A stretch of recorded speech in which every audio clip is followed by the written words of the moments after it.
Yeah. What's up? What's up? What's up? It's our boy Coach Malachi Williams in the building. We back. True Media Today USA Boxing, man. We are back. We are back. We are back. We back up in here, man. Back up in here, man. Boy, look here, man. Boy, let me tell y'all something, boy.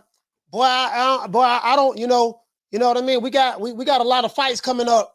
We got a lot of fights coming up, boy. But boy, I don't know what to make of a lot of this stuff going on, boys. It seems like it's a whole lot of people shaking like booty meat right now. I don't know what it is. It seems like it's a whole lot of people shaking like booty meat right now.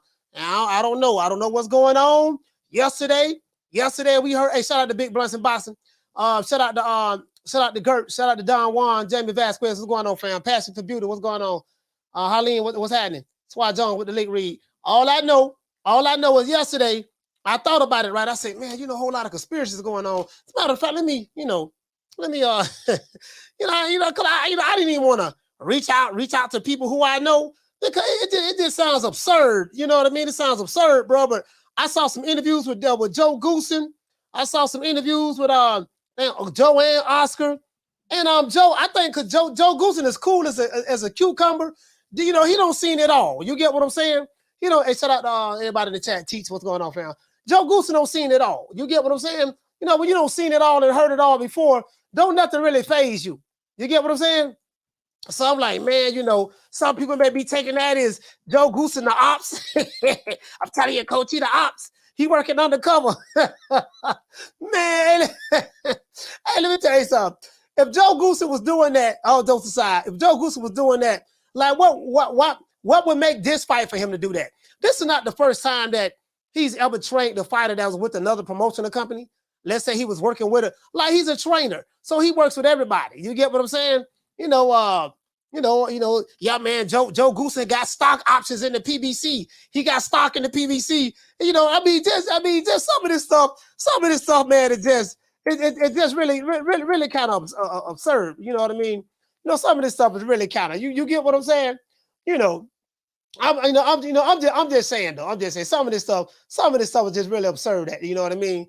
I mean, you talking about a guy, Joe Goosen trained who he trained? Diego Corrales, Sugar Shane Mosley. Well, Sugar Shane Mosley trained with his father, you know what I mean? But he had trained with Sugar Shane Mosley for Rafael Ruelas, you know what I mean? I think he trained Riddick Bowe at one point in time as well. He trained a lot of, he trained some hell of a fighters. And that's just to name a few. You get what I'm saying? That's just to name a few. But let's give everybody that round of applause.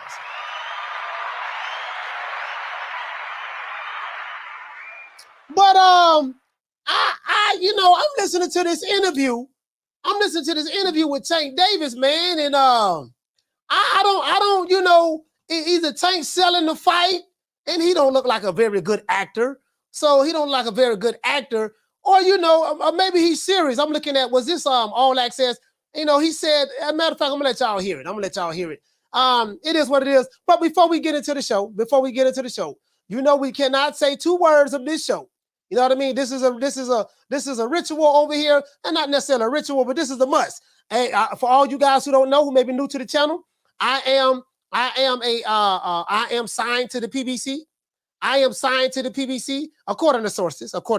You know what I mean? I have to say sources say. You know what I mean? I will not confirm nor deny the rumor or allegations that Coach Malachi Williams is officially signed to the PBC.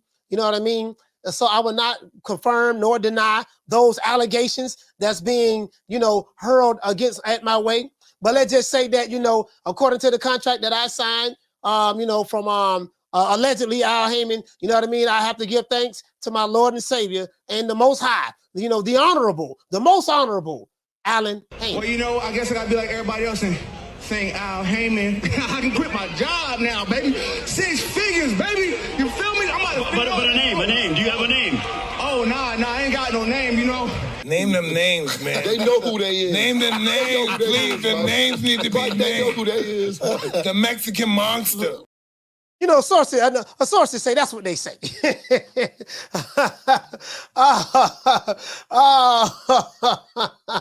You know, according to sources, you know, that's what they say. I don't know how true that is. I don't know how true that is. Shout out to my dog Booger Ray. You know what? We normally do. Before I get right into the show, I just want to give a shout out to all the lovers out there. You know, if you're a Tenderoni, and you know, if you're a vintage Tenderoni, see, vintage is the older woman. If you like 40 and up, you a vintage Tenderoni, like you like fine wine. You know, as you age, you get better. You know, you get better with time. If you are a vintage Tenderoni, this is Make it last. Make it last forever. Don't let I love you.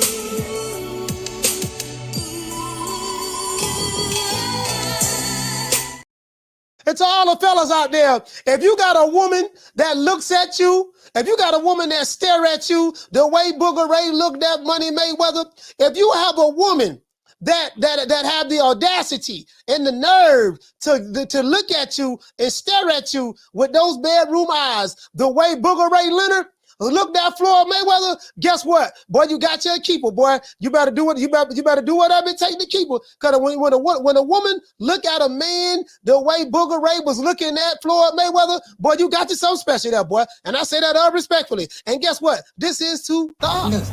Fuck you.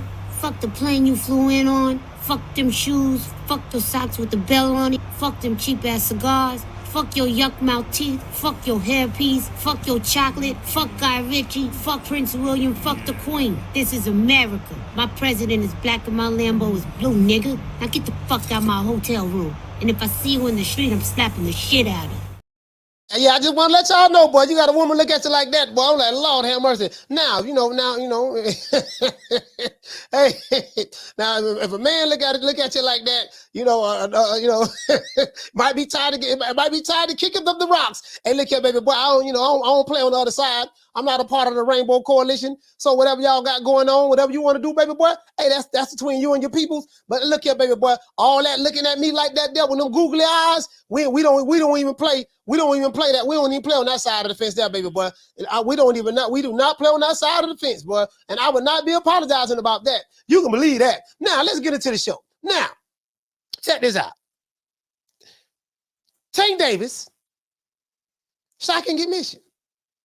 He said that this fight between him and Ryan Garcia is a 50-50 fight.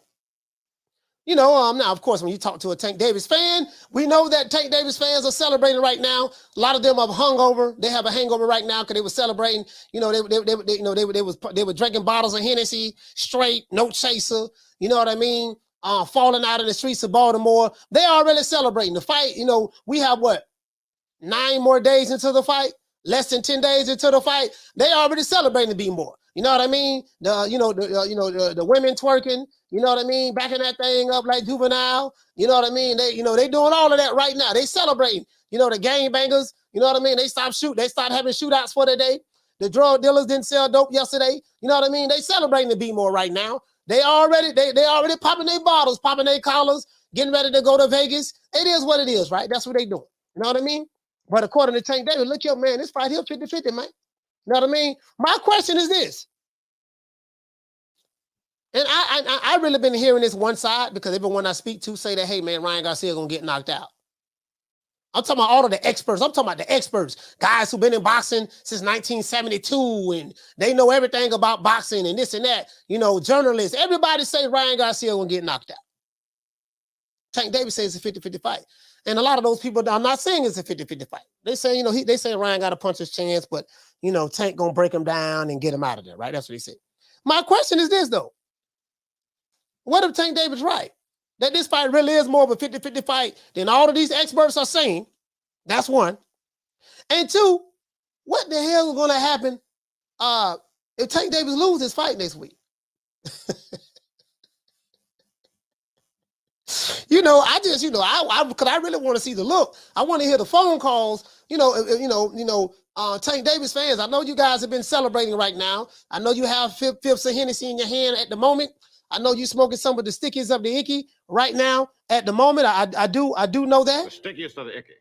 You want to smoke with the old boy Rick James? But I want you to hear this, what Tank is saying. I know what some of you probably saying, oh, Coach, don't listen to that. Tank just selling the fight. My thing is this here, sometimes as human beings, we like to pick and, when we are fans of someone, we like to pick and choose, what we want to believe when it's convenient to us. When it supports our narrative, oh man, we gonna knock him out. When it don't support the narrative, hey, look here, man, Coach, don't believe that, man. He just selling the fight. No, what if he like dead serious? I mean, he put a rehydration clause in there for a reason. And they fighting at the catch weight for the reason, whatever the case may be. You get what I'm saying? It is what it is, man. But I'm just saying, let's get into the show. Now, Tank Davis said that this fight with Ryan Garcia is a 50-50 fight, and the fight could go either way. If it's 50-50, that means it can go either way. That's what 50-50 means. It can go either way. You know what I mean? That's what that means, for all who don't know, right? It's a toss-up. Now, Tank also said that this fight can get ugly. He did say that. And he said that you get nervous just thinking about the fight. He said you get nervous just thinking about it. You know what I mean? I mean, I ain't getting nervous. I ain't the one getting punched in the face. But so, apparently he getting nervous just thinking about it. Now, Baltimore fans are not nervous. They right now they doing their thing right now. You know what I mean? They ain't nervous at all. They celebrating right now. You know what I mean? And that's what they doing. They not nervous, but that ain't what Tank Davis said. He said you get nervous just thinking about this fight, right? This could be a fight where you leave the kids and women at home. That's what Tank Davis said. He said even my moms should stay home. If you plan on being the one kicking ass, why you want your mama to stay home? You know what I mean? So he just said that, I took it as though he realized, look here, man, everybody counting this boy out. But Tank Davis, from what I'm hearing, he been training very, very hard. They say he ain't trained like this for Isak Cruz or trained like this for Mario Barrios or nobody. But this fight right here, he brought in KP, Kenny Porter. He brought Kenny Porter in for this fight to help him with his conditioning. So that let me know that if you know anything about Kenny Porter, like Kenny Porter on the train, one guy, his son, he's looking to up the ante on his offensive output. Maybe he's looking to, hey, I'm looking to press him out. I'm looking to come, I'm looking to push, so much, pick up the pace a little bit so much, put a lot of mental pressure on Ryan Garcia to bait him into some mistakes or whatever the case may be. Maybe is he looking to throw a lot more punches than he normally throw? I don't know, but he got KP in there. But the question I have is this. If Tank Davis acknowledges the task at hand as it relates to Ryan Garcia, and he can admit that this fight between him and Ryan Garcia is a 50-50 fight, and he also can admit that this fight could get ugly, then that lets me know that this fight isn't as lopsided as Tank Davis fans believe it is. Because if I talk to 100 Tank Davis fans, 99 of them are already celebrated. 99 of them are already looking forward to collecting their bets when they win. They in their mind, they don't pick that. Okay, yeah, dog. As soon as I get this money, I'm finna go to the mall. I'm finna go buy this. I'm finna go buy a new lace front wig for my baby mama. You know what I mean? Think about putting a down payment. Get my PS5 off layaway. A lot of you guys are spending this money already, like it's a foregone conclusion. That's all I'm saying. You know what I mean? A lot of y'all spending that money like that. True. Now, I showed you guys yesterday how Tank Davis fans were dancing in the street. They were celebrating, as you may, already in anticipation of the victory at hand. Now, we heard the conspiracy theories yesterday about the legendary Hall of Fame trainer, Joe Goosen, potentially, and I say potentially, according to Two-Tone, the superstar, being on the payroll of the PBC to set Ryan Garcia up for failure against Tank Davis. That's what I heard. Y'all heard the call? I didn't make this up. Y'all heard the call, right? As absurd as that sounds to me, some people really do believe that this is a real possibility. But if Ryan were to pull off an upset, let's put it this way. If Ryan were to pull off the upset and shock the world, how would Tank Davis fans react? Will they be in denial at what they just witnessed? Will they give King Rye credit for pulling off the impossible? Because according to those guys, he don't stand a snowball chance in hell. And he did look kind of weight drained yesterday, not going to lie. I seen cheeks. He lost his dimples. You see his cheekbones? His cheekbones is showing. He's looking like a Mexican Ethiopian right now with flies flying around his face. That's what he looked like, right? Just can't wait the next week. Next week, boy, he's showing up going to be skin and bone, right? Or will they do what they are accusing Ryan Garcia fans of doing, and then start crying? I just got to ask you guys the question, right? Let's see what Tank got to say. Let's analyze what Tank Davis said and tell me what you think. Let's do this, man. Let's give everybody a round of applause. All I'm saying. That's all I'm saying, man. And shout out to Lisa Bells, man. Shout out to Lisa Bells. Hey, what they say? Big Drew say, some people believe there's a setup for a trilogy. Hey, you know what, man? I don't know, man. I don't know, man. What they say? Skills from New Orleans. He say Ryan beat Haney, vice versa, in the amateurs. If Tank lose, it won't be an upset. Only be public perception. Well, public perception, Skills from New Orleans. Public perception is Ryan Garcia is the Instagram model, and Tank Davis is levels above him. That's public perception. And sometimes public perception is everything in boxing. What you perceive it to be, because whatever your perception is how you're going to live your life. Whatever your perception is. You live your life and you believe things and based on what you perceive. You get what I'm saying? So however you perceive something, that's how you pretty much make your decisions. So if that's what public perception is, then this gonna be a massive upset. It ain't gonna be an upset to someone like myself. You get what I'm saying? But I'm just saying though, perception is everything. And boy, I done been to San Antonio, I done been to LA, I done been to Nebraska. You know what I mean? You know, I done been all over the country. Atlanta, you know what I mean? Kansas City. Guess what? From city to city, state to state, all I'm saying the same thing. I even found Mexicans betting with Tank. Mexicans. Yeah, Tank, that's too much for them. I'm like, you know, normally Mexicans, and normally they stick together. They don't never bet against another Mexican. A Mexican can be fighting. Bro, let me tell you something. Mexican boxing fans, for the majority of them, shit, they listen. They can have a fighter as long as they acknowledge him as being Mexican. You know, they can have a fighter fighting King Kong. Well, you know your fighter is 5'2", 138 pounds. He's fighting King Kong. Yeah, Viva Mexico, they still going with him. You get what I'm saying? So for them to turn around and be like, yeah, man, Ryan ain't got a chance. There's a lot of them that I met. Especially in Texas. And in LA, I'm like, God, it just kind of shocked me. That's all. It's kind of shocked me. So I'm like, you know what? If this boy pull it off, if this boy pull it off, and again, let me tell you something now. Ryan Garcia got a hell of an amateur record. But he got a hell of an amateur record. Now the amateurs and the pros is two different things. Tank Davis is older. Some people feel as though Tank Davis, at his age, he's coming into his prime. He's peaking right now. He's 28 years old. So he's a little bit more comfortable. He has a lot more experience than Ryan Garcia, especially inside of the ring. So I get that. I get that aspect of it. He has more experience. You know, he ain't new to this. He true to this. He's done this before. Yada yada yada. Just another day in the park. You know what I mean? But let's hear what Tank Davis had to say. Let's hear what Tank Davis had to say. You get what I'm saying? As a matter of fact, how many likes we got? I want to drop these phone lines. We got less than 100 likes. Then we got less than 100 likes. Wow, okay. Oh, damn. How we got less than 100 likes? Let me see what's up. Hold on. Oh, let me do this. Sorry about that, guys. I got to bring this down some. Hold on, guys. You know, we got less than 100 likes, man. This is this acceptable or unacceptable? You know what I mean? Let's see what's up. We got to get the lights up. Yeah, we got less than 100 done, man. We got to get the lights up, man. We got less than 100 likes, man. Let's get the lights up, man. I want to get to 200. Anyways. Let me let you guys hear this. Hold on. Oh, let me pull this up right here, right quick, man. Because I want to. Let me see what's up. Hold on, guys. All right, let me pull this up right quick.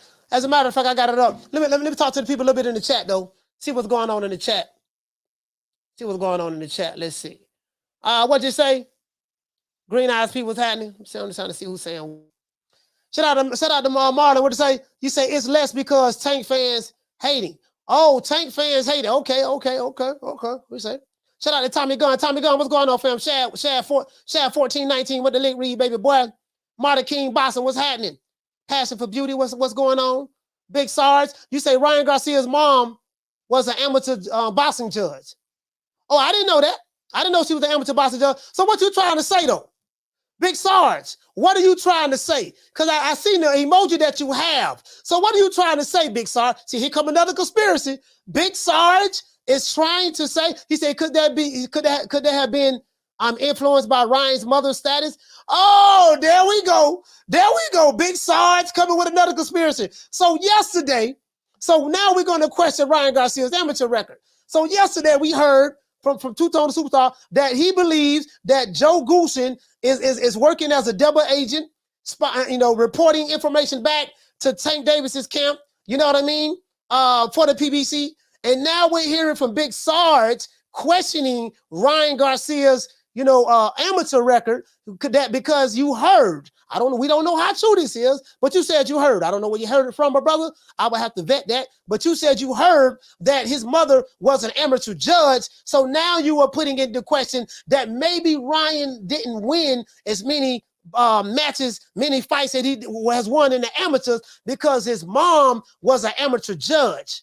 Oh, okay, all right. See, this is what it is. So now we have Ryan Garcia. Hold on, I don't know if it's Ryan Garcia fan. That sounds like something a Tank Davis fan to say. Big Sarge, I'm pretty sure you a Tank Davis fan. Shout out to my sister Carmen Serene. Hey, Carm, they coming with the conspiracy theories over here. True. Carm, they coming with the conspiracy theories. They coming with the conspiracies. You know what I mean? You know, on boxing YouTube, you don't need no facts. Hey, even though they say facts on boxing YouTube, you just need a YouTube channel. You just need a YouTube channel to come out and say, "Oh yeah, what's going on? This that boy, this that boy. Oh yeah, what's going on? Oh, I'm so petty. I'm wrong for this. Oh yeah, what's going on? This that boy Fag None, and you already know. Let's get into some boxing news now. According to reports, I'm hearing that Ryan Garcia's amateur record may be at question because his mom was a judge. She used to be an amateur judge. Now let's get into the show and let me tie this together like Ben Matlock, Perry Mason, Inspector Gadget, Hawaii 5-0. Let's tie this together and see, you know what I mean? And see if, you know what I mean, this has some kind of merit to it. Let's get into this. Y'all, hey, you know what, man? Bro, this channel got to be the only channel over here, bro. The conspiracies y'all be coming up with over here, bro. Shout out to Marquis. Marquis, what's going on? The conspiracies y'all be coming with over here, man, don't make no sense, bro. This I know. You know what? I can tell the ones who come with the conspiracy. Y'all smoking that good green. Y'all smoking that good green at home. The stickiest of the icky. You want to smoke with the old boy Rick James? Hey, what did he say? Big Sarge? Big Sarge said Ryan's mother said that she was a judge during her interview conducted during his 5 minutes open workout. Oh, Big Sarge. So Big Sarge is saying she was a judge. So Big Sarge, let me ask you a question, my brother. Did she say that by her being a judge that influenced Ryan Garcia's victories in the amateurs? Did she say that, my brother? Or is that you reaching and tying two to two together? Well, 1 + 1 = 2. I'm just asking, my brother. I'm just asking. I'm just asking, my brother. That's what they say. You know what I mean? Hey, Big Sarge. They say I'm a legend. That's what they say. That's what they say. Shout out to doing right side. Hey, you know what? Hey, the one and only say, he say, stop the cap.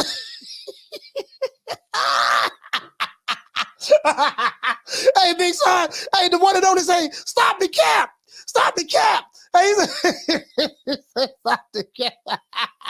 Hey, Lisa say, stop the cap, Lisa. Anyway, let's hear this. He's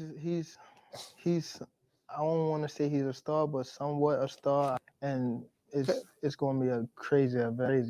It's going to feel like back in the day boxing. So it's like bringing that back in the day feeling of boxing back. It's a 50-50 fight, on both sides. Okay. If you think about it, you get nervous just thinking about it. You know what I mean? But it's who wanted more? Nah, I don't think so. Okay. I don't think so. Nah, I won't bring them there. And maybe it can get there. Mhm. So I think it's more so lead the kids and the woman home. Yeah. Even my mom's, you gotta stay home. Nah, it can get ugly. Besides, this is a 50-50 fight. So Okay. So that's Tank Davis. Says a 50-50 fight. Said the fight can get ugly. Might want to leave the kids and the women at home. He said even his mom's, I doubt that. I think his mama coming to the fight. You know his mama coming to the fight. You know what I mean? But you know, he didn't want to say that Ryan Garcia was a star or anything, but you know, he kind of said he was a star. He said this fight kind of reminded him of back in the days. I don't know about Rod say Tank playing mind games. Yeah, I don't know. Anyway, and Big Drew say he capping. Hey, see, hey, look at Big Drew. Big Drew say he capping to sell the fight. Big Drew like, oh man, we automatically know. See, Big Drew, you was one of those dudes. Big Drew, who was in here? Big Drew, doggone, who was here? Rod. Listen, you one of them dudes. Y'all was sipping on Hennessy. Hey, as a matter of fact, right now, I told y'all thought I was joking. Tank Davis fans, this what they doing right now. Hey, listen, I'm telling you, this what Tank Davis fans are doing right now at the moment.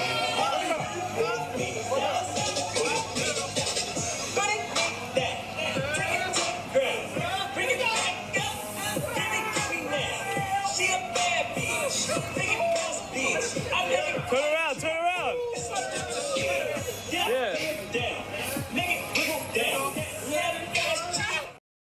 Boy, listen, boy, them Tank Davis fans, boy, y'all celebrating already? Y'all celebrating already, dog? Oh, man, y'all celebrating already, dog? Man, hey, which that opened up the gate for my show today. I said, what's going to happen, man, if y'all celebrate prematurely? And Ryan Garcia, what if y'all celebrate prematurely and this guy knock out Tank I Davis? actually do cuss a little. Do you? Also, yeah. What's your favorite curse word? Probably fuck. Shout out to light skin Lou. Light skin Lou, what's going on, fam? What's going on? I'm just saying, it's a possibility. I'm just saying, bro. Y'all celebrate right now, boy. Listen, big hold on. Who that was in there? Was that Big Drew? Big Drew. Oh, he just capping to sell the fight, dog. That's all it is, dog. We got this in the bag. We ain't even worried about it. I'm spending money. Hey, you ever like betted on something? Or was waiting on some money to come in, and you knew it was a sure thing. So you start spending this week's money because you was expecting some money to come next week. Yeah, dog, I'm gonna go ahead and spend it. Listen, you ain't got paid yet. Yeah, I'm gonna go ahead and spend this money right here, dog, because I know next week I'm gonna get all that back and some. So it kind of seemed like a lot of y'all Tank Davis fans, that's what y'all doing. Y'all spending the money before it's made right now. Y'all spending the money before it's made. What if?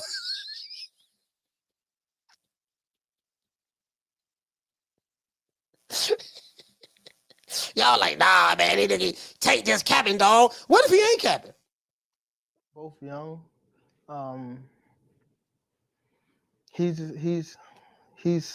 I don't want to say he's a star, but somewhat a star, and okay. So he didn't want to say Ryan is a star. He didn't want to say Ryan. Shout out to Uncle Charles. Uncle Charles, what's going on, fam? He didn't want to say Ryan is a star, right? See. Hey, I don't want to say he's a star, but he's somewhat a star. He didn't want to say King Ryan's a star. Let's go. gonna be a crazy. It's going to feel like back in the day boxing. So it's like bringing that back in the day feeling of boxing. So he say this feel like back in the day boxing. I don't know about that. Do you guys think this feel like back in the day boxing a little bit? Do you guys feel like this is back in the day boxing? Does it give you that feel of back in the day? I'm not gonna lie. I don't know if Tank know what back in the day is. You know what I mean? Because he said, I think I seen the video where he said he ain't seen none of Ali fights. I found that very hard to believe. But I'm just saying, I don't get no back in the day feel. Since I am old enough to know what back in the day is, I don't get that. Back in the day is Mike Tyson. Like you get what I'm saying? Mike Tyson, Sugar Ray Leonard. You get what I'm saying? Hell, I'm not even getting a Money Mayweather out of this. I'm not even getting a Money Mayweather feel out of this. Oscar De La Hoya. You get what I'm saying? I'm not gonna lie. I'm not really getting that feel like that. You get what I'm saying? Because a lot, and what you say, Big Drew, he say, you say, I feel it's a mismatch. See, a lot of people feel it's a mismatch. Passion for Beauty, what you say back in the day? Let's see. What he say? Protected PVC guy versus TikToker. Hell no.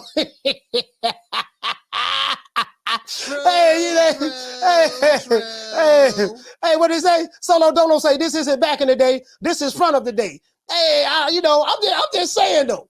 I'm just saying. Hey, JC said not even close, coach. He said not even close, huh? Not even close. But this ball been taking the easy matches. Fight another ball. Hey, that's all he said. He said I'm getting the slow guy versus the woman by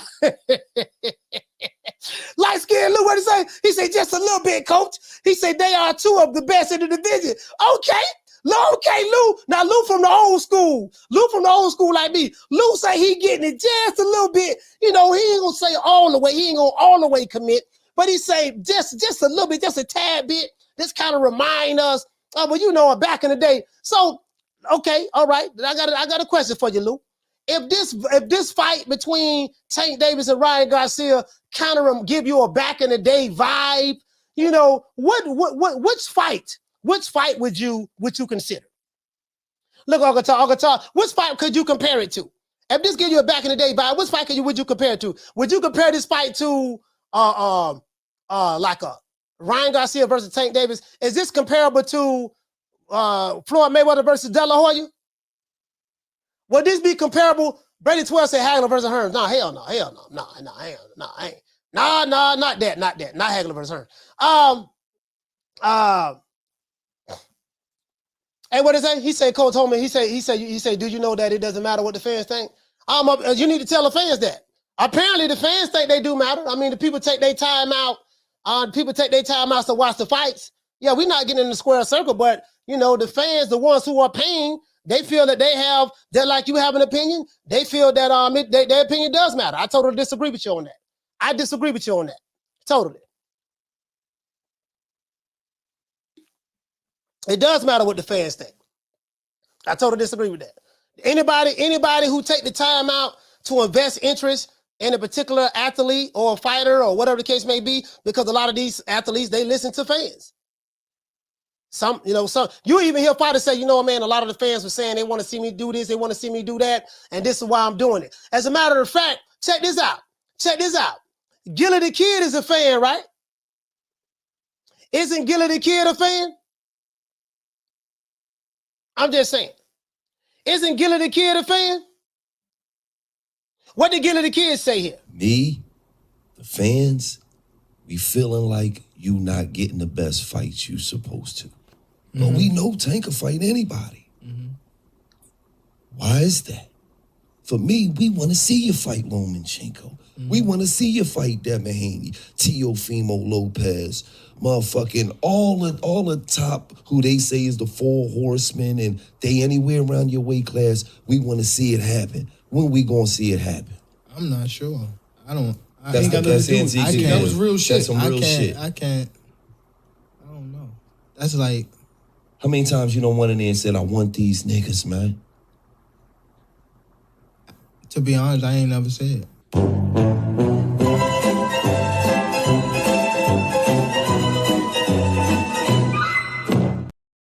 Tell Gilly the Kid that what he say don't matter.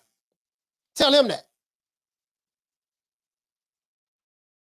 And now we got doggone Tank and Ryan Garcia fight. Because people got tired, because a lot of those fans got tired of him fighting Mario Barrios and Ronald Romero. They got tired of that shit. And I look at, dog, you got to fight somebody, dog. Remember, Tank Davis have 2 different types of fans. He have fans like that they don't care who he fight. Tank can fight this pen right here. Tank can fight this ink pen right here. And y'all be like, boy, he knocked out that ink pen. Yeah, boy, we sold out in the arena. He knocked out that ink pen. And then you have, because everybody in Baltimore don't think the same, contrary to popular belief. Then you got some fans like a Gilly the Kid or other players. They like, look here, man, we know we want to see you fight Lomachenko. We want to see you fight Devin Haney. We want to see you fight, you know what I mean, Teofimo Lopez or Ryan Garcia or anyone that's the Four Kings or top guy. We want to see that. When you go fight these niggas, man. Like you got fans like that, and he listening to that. And now he fighting Ryan Garcia. You get what I'm saying? So I totally disagree with that. But anyway. It's a 50-50 fight, on both sides.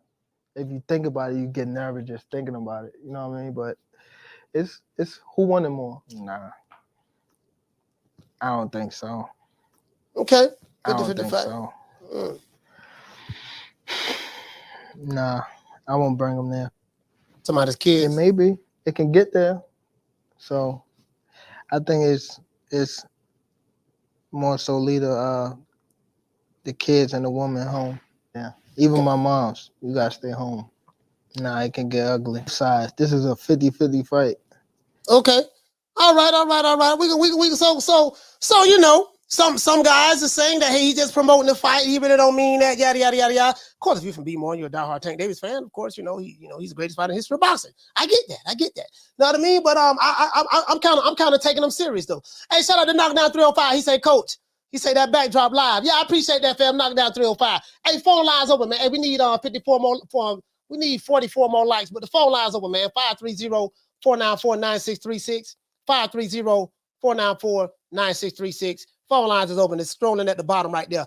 I'm just saying, like, this could be some premature celebration. A lot of you guys are doing because, at the end of the day, just like Jay Lee said, he said, we ain't the one getting in the square circle. Yeah, you're right. You ain't getting in the square circle, so you don't know what it's like to get hit. And you don't know shit, and Tank Davis might know a little bit more than what any of us know. He know, look, I got to take this dude serious. You get what I'm saying? Because we ain't the one getting in the square circle. Like everybody looking at the dude like he a TikToker, and he may be a TikToker.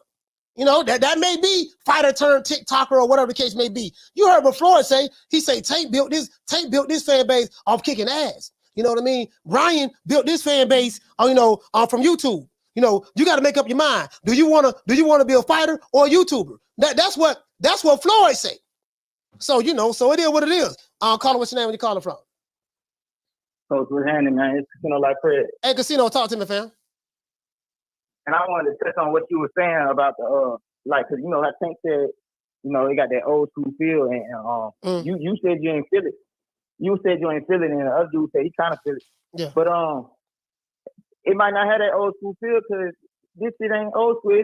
It ain't nothing like it ain't no fight from back in the day. Like when niggas talk about the big fights from back in the day, they talk about like Ali Frazier, Ali Foreman, Hagler Hearns, Sugar Ray, Duran, Tyson. Like, Anything Mike Tyson, yeah. Anything Mike Tyson. That's what I'm saying. Yeah. So, but bruh, this is some shit that never happened. Floyd Mayweather. Now this fight might kind of now I'm gonna tell you why this fight maybe just a tad bit give me a Floyd De La Hoya feel. It's because Floyd Mayweather is Tank Davis's. Tank Davis is Floyd Mayweather's fighter. He's a Mayweather Promotions fighter. I even seen the interview. You get what I'm saying? And then Ryan Garcia is a Oscar De La Hoya fighter. So Floyd and Oscar fought each other. Now their proteges are fighting each other. I'm surprised they didn't hype this fight up like that. That's what I would have did. I would have took that angle as well. Look, this what I'm saying though. Like all the big fights that people talk about from back in the day, bro, them shits was 147 and up, bro. Like Tank is doing some shit that ain't nobody did. Like I don't know. I can't think of no nigga that small who this big. Like I mean, and the niggas might have started. Niggas from the past might have started that small, but they big fight, they legendary fights when they was that small. They was fighting that small, but then they had to move up to be a star. Like Oscar De La Hoya when he fought Floyd, that was at was that welterweight? It was at a catch. I think it was at a catch weight of like 152 or maybe 154. It was at junior middleweight. It was at junior middleweight. basically what I'm saying is, but Tank at 135, they managed to bring that much attention to little guys. So, I don't know, man. niggas You don't know, need you forgot all about Prince, and I seen my man that he brought a lot of attention to the little guy. I think he was a featherweight. I think feather or super, one of them. I think it was featherweight. He was a featherweight? Yeah, the Prince. Yeah, Prince. I seen my man. He was a motherfucker, bro. He was a motherfucker. You know what I mean? He was really So good he was until he bigger- got he with was- he was a bad boy. The Prince was a bad boy. So I'm saying he had, did Prince Hakeem Ahmed have a matchup like this? Yeah. He lost. Who he lost to, guys? He lost to Barrera, right? I think he lost to Barrera. The Prince was a bad boy, man. The Prince used to come to the ring on a flying carpet. You know what I mean? Like, bro, he brought excitement to that division. Roberto Duran brought this excitement to the 135-pound division too. You know what I mean? But I get what you're saying. You're saying in this modern day time, you know, this is Tank versus Ryan is. I'm saying this is fight. it, bro. Like I'm not like this is it right here for me. Like I mean, like I wasn't around for a lot of that shit in the past. Like this is all I've been asking for, bro. Like as far as a boxing fan, this is all I've been asking for. So yeah, like I said the other day, I'm satisfied with boxing right now, bro. Like this shit feel like I wasn't there to feel how the old fight felt, but I like this. I mean, shit, this is what it is for me. Shit, like, man, this shit, man. is the old. Man, I just thought about it, man. Pacquiao too. Shit, Pacquiao. You know, it was a lot of those guys. Morales, yeah, it was a lot of those guys, man. A lot of those guys. But I get what you're saying, though. You just saying you wasn't there to experience that. So for you, this fight right here with Tank and Ryan is kind of is that fight for you. That'd be like the Super Bowl. That's kind of like a Super Bowl fight, right? Well, that's how you feel about it. Yeah, it's a Super Bowl fight for me. And then also too, I wanted to comment on like you know how Tank was talking in the interview and stuff. I wanted to speak on that. Like, bro, the way he's talking is exactly why I believe he's gonna win. You know what I'm saying? Like that's my reaction to how he was talking. Like some people might feel like he nervous or whatever. Like, bro, one thing about it, bro, that man he tell the truth, bro. Like he answered questions.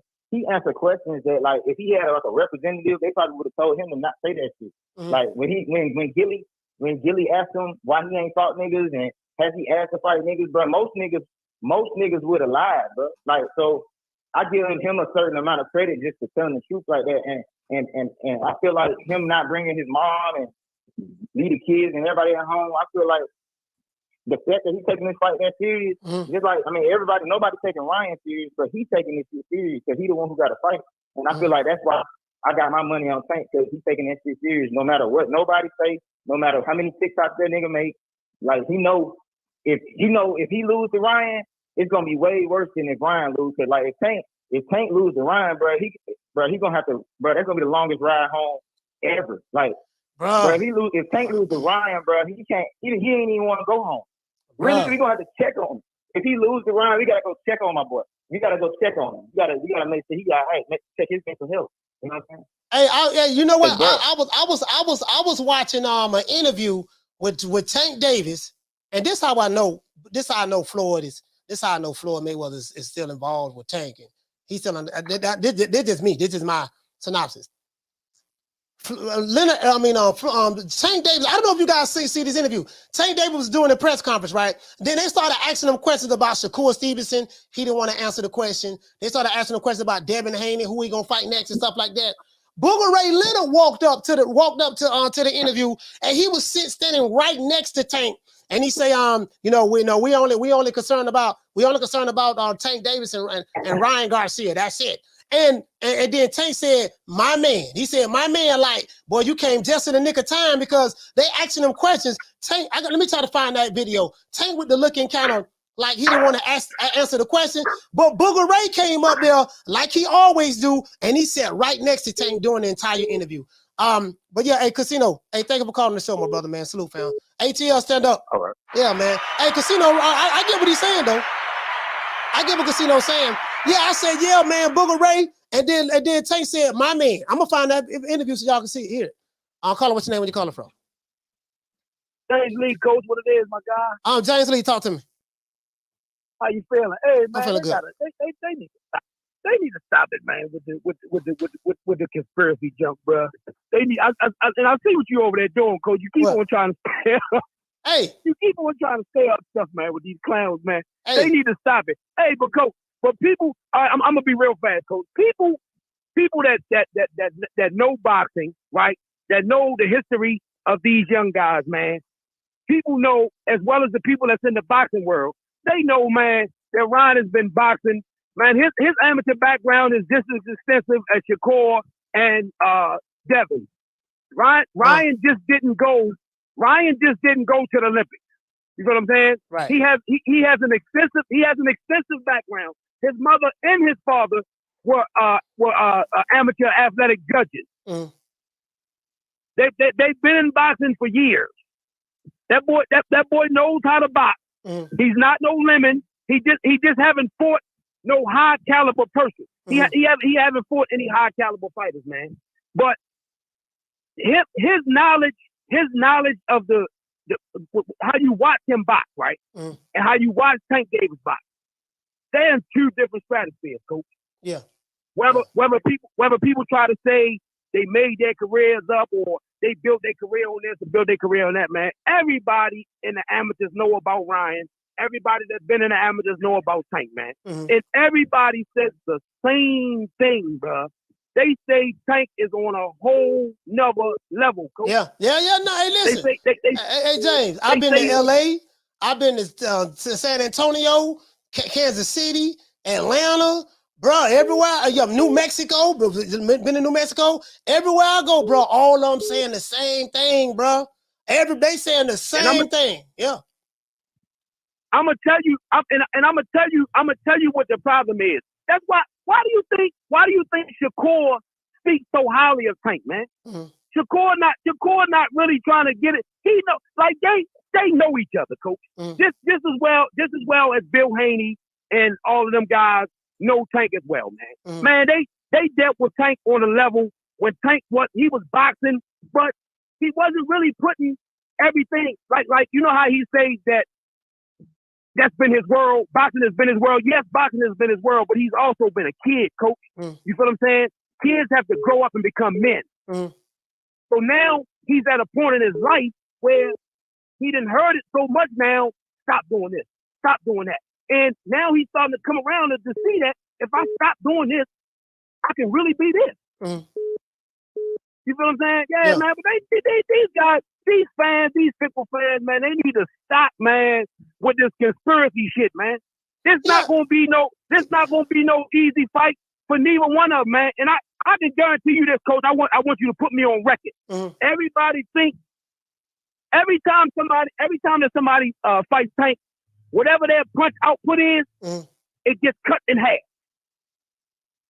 You know why? It gets cut in half. You know why? Because Tank is a counterpuncher, and when you fighting a counterpuncher, if you become overly aggressive or you open up a little too much, you can get countered. And the best way to get countered, Tank has really good footwork. His timing is really on point. So this is probably why. This is why you see when those fighters fight. And some fighters, they put their hand in their pocket, they don't want to let their hands go because the guy have their timing down pat and they keep getting countered. That's probably why.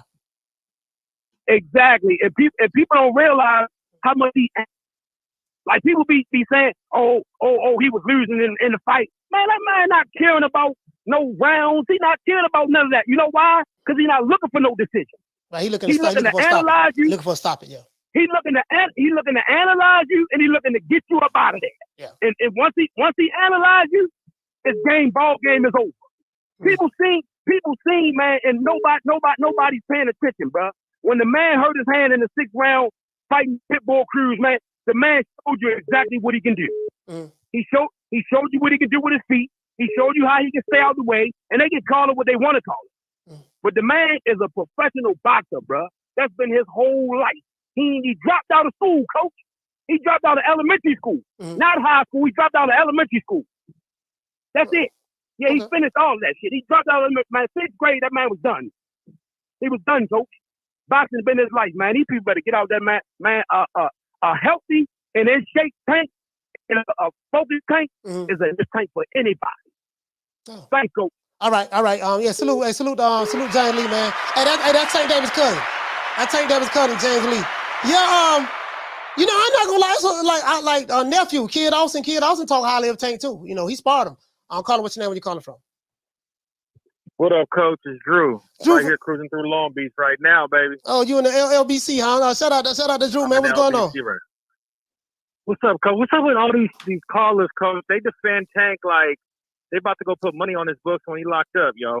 Like, yes, Tank is a counterpuncher. We know that. Like, they're saying Tank's got all these skills, but he's got skills against come forward fighters on that Hispanic diet. You know what I'm saying, coach? We never seen him against nobody that's a pure boxer. We never seen him against nobody that's a boxer puncher like that has skills. We haven't seen Tank against an A-level fighter at all.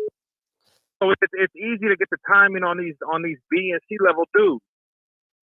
You know what I'm saying? Like, look at Rolly. Come on, who ever thought Rolly had a chance against Tank? Yeah, nobody. Yeah, nobody. When's the last? Hey, I tried to hype him up. I tried to hype him up. Big Rolo. Yeah. I knew he was getting knocked out. Has Tank ever taken a fight where he's the underdog? Nah. And so you can't even compare this. We're not going to deny that he has talent. He has ability.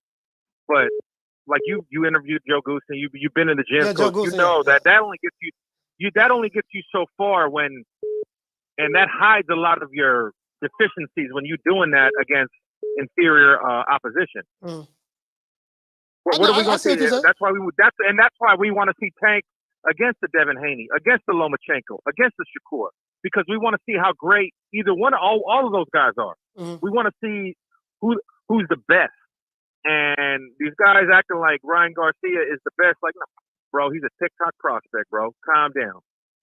Man. The way I think he ain't Mexican like David Benavidez ain't Mexican. Oh man, I'm trying to say, bro, like, man, bro, let me tell you something. Like, I think a lot of people overlooking Joe Goosen too, man. Like, I know Joe Goosen, every fighter he's had, haven't beat everybody. He had some losses and stuff like that, but you know, bro, like Joe just, he has a poker face, bro. He ain't giving up nothing. Oh no, he do. Joe, I respect Joe. Joe's one of the best in the game. He'll tell it like it is. Yeah. But then also, like, I go to the gyms. You know, you go to the gyms, coach. Like, we know what's going on. That we won't say it because we respect the guys in the gym.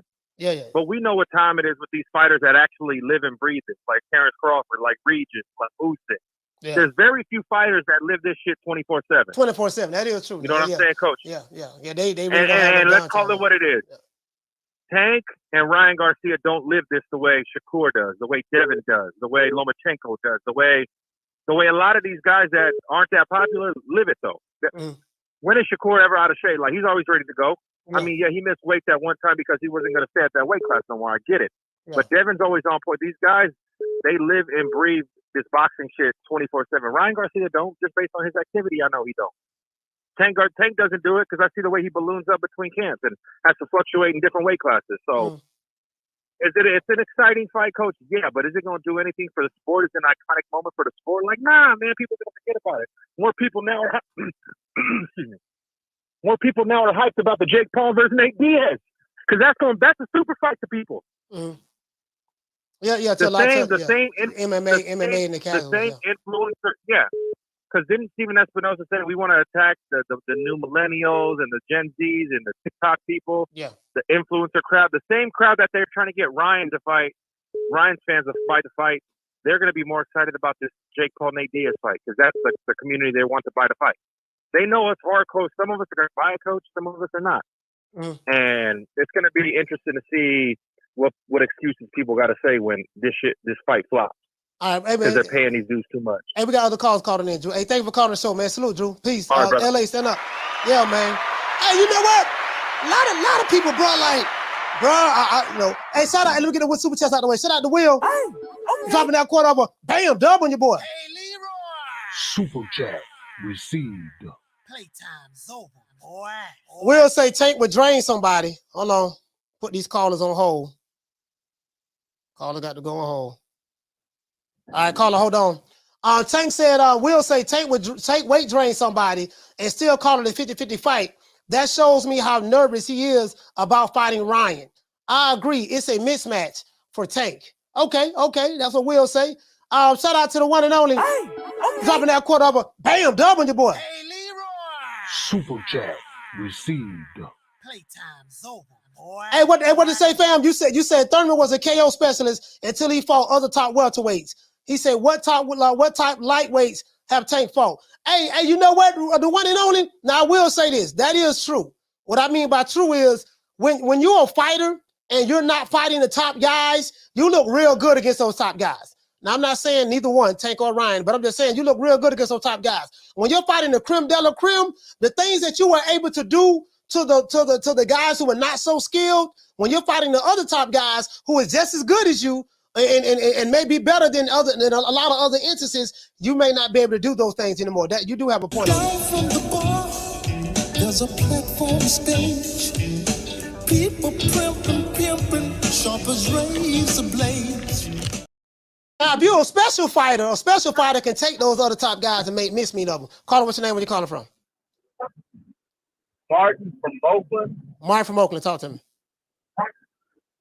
Yeah, I think Floyd, Booger Ray, and Tank kind of shot themselves in the foot the way they promoted this fight, basically making it sound like, you know, Ryan ain't got no chance. Ryan shouldn't even be in the ring with him. Bro, you sound like you in an airplane or something with the windows down. Let me pull over. Oh, okay, now you ain't got to pull over. Just sound like you had the windows up. Then go ahead, you good? Yeah, now like I was saying, they kind of messed up the whole promotion, and it's gonna cost them big. Because where's the incentive for the casual fan to watch this fight if Ryan really ain't got no shot? Mm-hmm. Yeah, you know. Yeah, that's what's been promoted. Yeah. So hollering this 50-50 shit. It's too late in the game. Too many people have made up their mind. You know, I'm gonna spend $85 for this bullshit. You know, good performances, but against. Hey man, your phone breaking up, bro. I don't know. Hey, your phone breaking up, man. People can barely hear you, man. It's good, coach. I'll just call back later. All right. Salute, man. Hey, shout out to Mark from Oakland. Salute, fam. Yeah, his phone breaking up. His phone was breaking up, man. I can barely hear him. And what to say, D1? He said that's goofy saying that this is an influencer fight or anything other than two young undefeated fighters. One of them definitely the best. The other one we don't know. Now the thing is now that's why I have an issue at. Again, you know my motto: we don't know who the best is until the top guys fight each other. Now if you're saying that Tank is the best between the two, guess what? We're gonna find out Saturday. We're going to find out Saturday who the best is. Shout out to my sister, Lisa Bells. What to say, sis? You said, I hope it will be competitive. Yeah. I hope it'll be competitive too, sis. That's all we can ask for. Now, we won't know, and that's where the mystery lies with me. For me, I'm going to be honest with you guys. For me, the trump card is Ryan Garcia. Because it's a foregone conclusion. I know I make mockery of it, but it's a foregone conclusion that Tank Davis just going to win this fight and it's going to be an ease. You know, he fighting a TikToker. This guy can't fight Floyd Mayweather. As a matter of fact, let me show you this here. Now, y'all heard what Floyd said. You all heard what Floyd said. Listen, Floyd Mayweather don't even look at him. Floyd Mayweather don't even look at Ryan Garcia as a fighter. And some people say Floyd is the greatest fighter of all time. They say he's the greatest fighter of all time. I ain't got no problem with that. If they say if Teddy Atkinson can say that Lomachenko is the greatest of all time, then okay, I ain't got no problem with nobody saying Floyd is. So some people saying that Floyd, the guy with the perfect record, is the greatest fighter of all time. But even Floyd is saying that, hey, man, you know, this dude here, man, we ain't looking at this dude. Let me let you hear what Floyd Mayweather said. Tank got his followers. You're talking about skid Ryan Garcia. Tank got his followers from kicking ass. Ryan Garcia got his followers from YouTubers. There's a difference. So you want to be a YouTuber or you want to be a fighter? Tank is a fighter. You get what I'm saying? So I'm talking about skid Ryan Garcia. Tank got his followers from kicking ass. Ryan Garcia got his followers from YouTubers. There's a difference. So you want to be a YouTuber or you want to be a fighter? Tank is a fighter. So now this the counter argument. Now hear what Oscar De La Hoya say. Hear what Oscar De La Hoya say. Check this out. Skid Ryan Garcia. Tank got his followers from kicking ass. Ryan Garcia got his followers from YouTubers. There's a difference. So you want to be a YouTuber or you want to be a fighter? Tank is a fighter.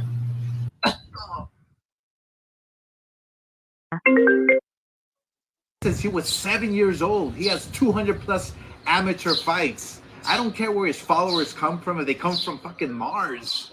The fact is that Ryan's followers are selling this fight. And plus, don't you remember you fought YouTubers? Are you putting YouTubers down? You profited from them.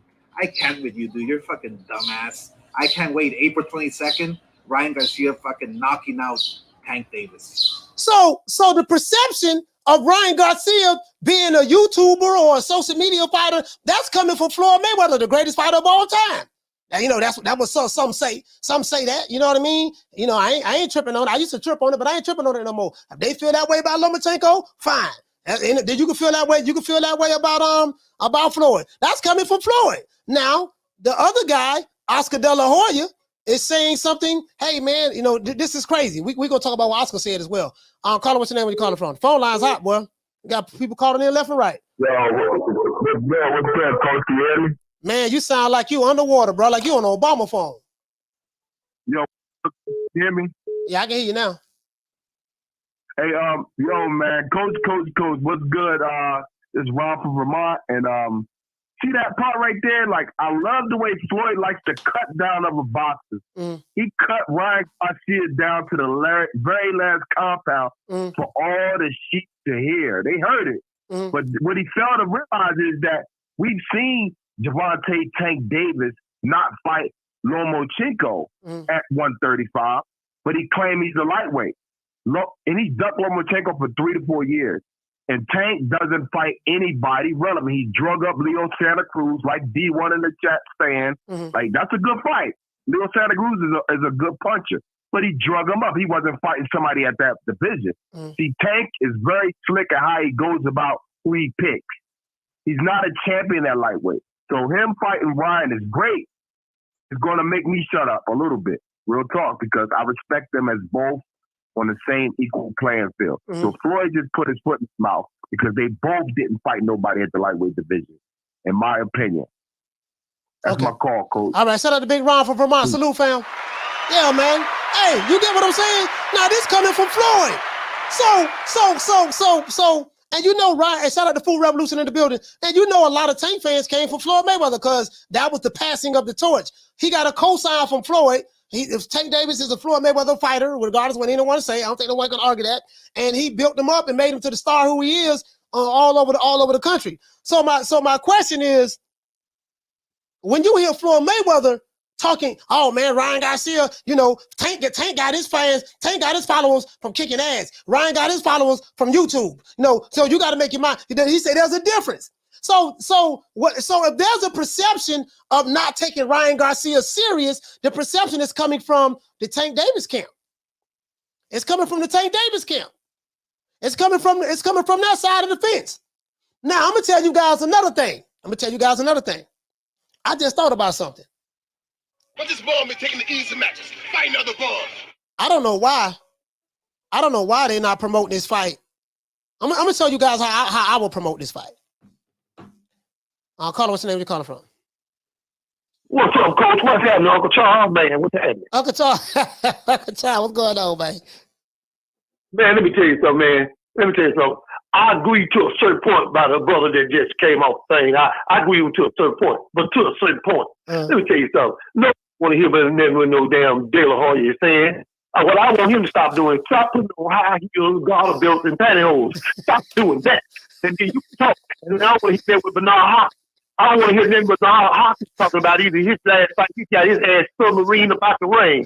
People sharp as razor blades. And that's what the hell he was when his ass got knocked out. Ain't nobody paying that no mind. Let me tell y'all what is Ryan Garcia's problem. He's got a problem called sleep deprivation. He don't get enough sleep. But when the fight comes, he'll be able to get all of the sleep. I can guarantee you that. It makes no difference. Tank have proven on the inside of the ring and outside of the ring. Now, all I want Tank to do is, Tank, I want you to keep knocking folks out, but please, Tank, for me, put that damn purse up. Please, put that purse up. I don't like that purse. Please, you're messing with me with that, bro. But put that purse up because people going to come up on you and they're going to start to say something in that damn purse. And your ass going to get robbed. Let me tell you something, man. I don't want to hear nothing what these guys got to say. Mayweather said it all. Ryan Garcia got YouTube followers. That ain't never one of them YouTube followers gonna come in there and wake your ass up when your ass go to sleep. Man, one gonna come in there. Well, I guess he tried, but we tried to tell your ass not to get up in there. See, he's being pushed for the money. And like Tank said, you've been touched 2 or 3 times, knocked down, almost knocked out. Yet still, your ass wanna come up in here with me? You heard about me. You heard about me around the corner. You heard about me in the back of stores. You heard about me in bar shops. And yet still, nobody can tell your ass nothing. Let me explain something to you. Man. You had this guy, and this guy was very possessive. He let his wife know damn well. In fact, every time you look around, he called the police on her and do all this thing to her. And then one day, all that stuff he was doing, all that crazy shit he was doing, it stopped. So they decided to do a welfare check and go over there and check on him. And he kicked the door in, and his ass laid up on the couch, smothered down in peanut butter and jelly, butt naked. See? And you know why that happened? Because out of all that shit he was doing, all that crazy shit he was doing, it came back on him. And now they got to take his skunk ass to the hospital. Stop. Don't drink the Kool-Aid. Please don't. Because he's going to drown him and lay around. He's gonna do well. Ain't no doubt about it. I think Ryan can stay in there a couple of rounds. But Ryan, let me tell you something. When he hit you in the top of your head and your face go white, and then they pull your drawers off in the locker room and they found a smidgen of boo-boo between your legs, then you need to go find you another opponent. Because I want your ass not to do this. I told you. And that's all I got to say, Coach. I'll talk to you later. Shout out to Uncle Charles, man. Hey, Uncle Charles celebrating already. Uncle Charles celebrating already, boy. He's celebrating already. Remember that video I played y'all of Tank Davis fans dancing in the street? That's Uncle Charles right there. He dancing right now. Shout out to Remo. I'm dropping that quarter up. Bam, dub on your boy. Yeah. Super chat. Yeah. Received. Yeah. I told you, I ain't lying. Hey, shout out to Remo. He say Floyd did YouTube things like WWE and Dancing with the Stars, and every opponent. Let me see. Hold on, guys. I'm gonna put this call on hold. All right, caller, hold on. He's saying every opponent was a hell of a fighter. Casuals are the green print.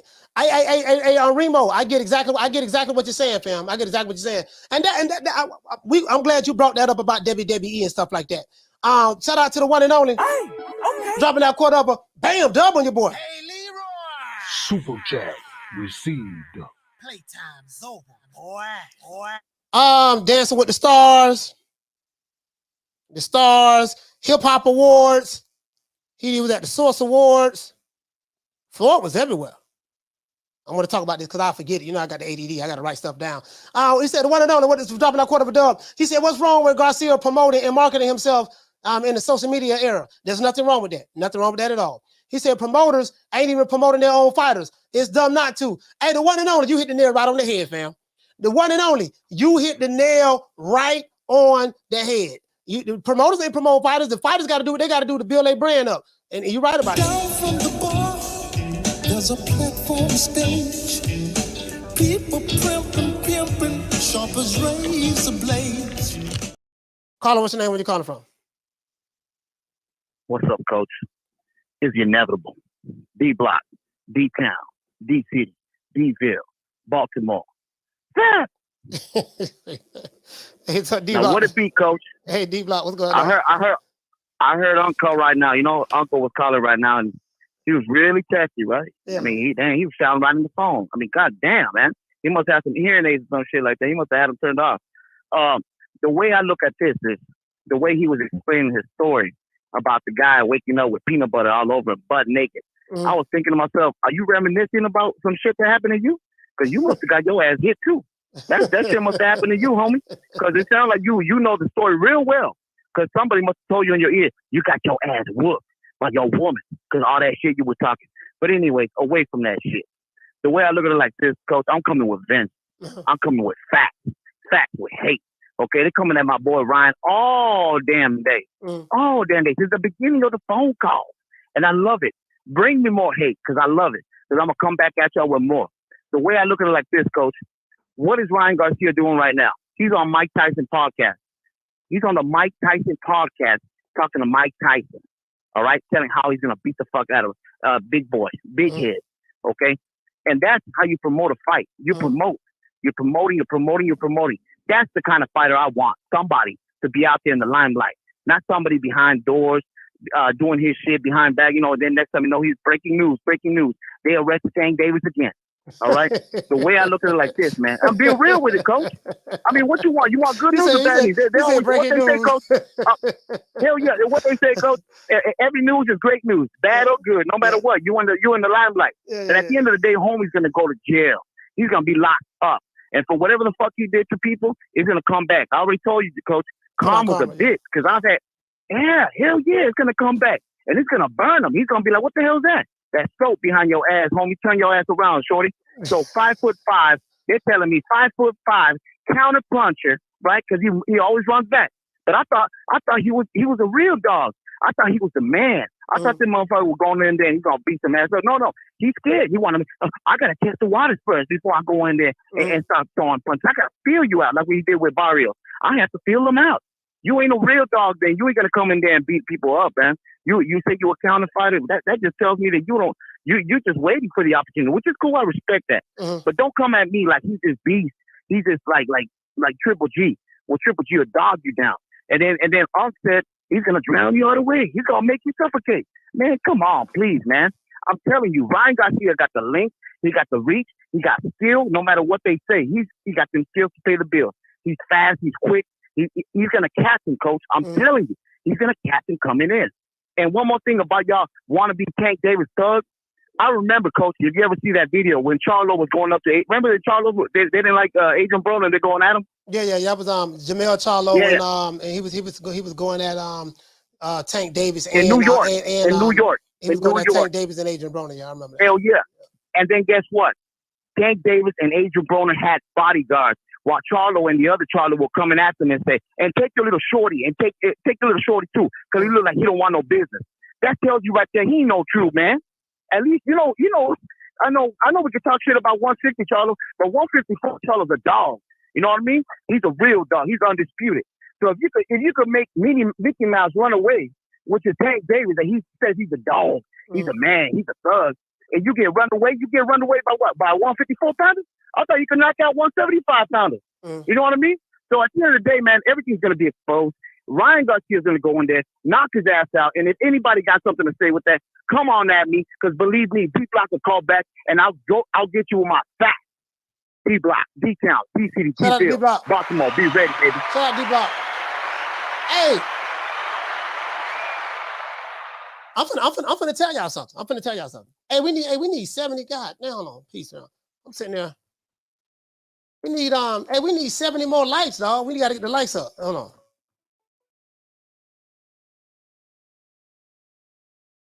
Yeah, man, y'all, we need 70 more lights. We need 70 more lights, man. This gonna be the last phone call till we get the lights up. This gonna be the last phone call till we get the lights up. Caller, what's your name? Where you calling from? We need 70 lights. Oh, perfect timing then. Last call before. What's up, Will? This is the South Side of Houston. Hey, boy, you know my favorite song by Scarface, South Side. I think that was on the Untouchable album, 1995. I think 95 that album came out. Was that 95? Or was that 97? Yeah. That 95? Yeah, I'm trying to think. Somewhere up in there. I think it was 95. The Untouchable, Scarface, Southside. I spent my day right off of Holloway, broken, disgusted. Got enough money to buy food, but I'm smoking, so fuck it. Hit the schoolyard, the report card, because I'm larger than life. Clothes smoky, eyes shining, bitch, I'm high as a kite. But I'm like, what? Boy, you brought back memories then, dog. I was in my prime at that time, man. What? Don't get me started, boy. But go ahead, Rick. Go ahead. Hey, man. Hey, I skipped school and went to spent the day with a little freak on Holloway one time. That's the South Acres. Anyway, check this out. Okay. Look. Oh wow, man. All right, this man. Look, last night. Let me change gears for a second. Will, look. Last night on Dub Right Side, panel, I presented a question to it was maybe 6 other dudes, and I presented a question to them in the format why do you think you have some people that be in these chats daily that type a lot and go back and forth with people a lot, but they never ever hit the link? Swat Jones was up there last night too. And I also mentioned, Will, I say a lot of these people, they sway whichever way the wind blows depending on which page they on. However way the host go, that's the way they go. You know, and I reminded them, right, I say I'm the same me everywhere I go. You know? And ironically, I saw that illustrated this morning. Well, that simp that just hung up, she blocked.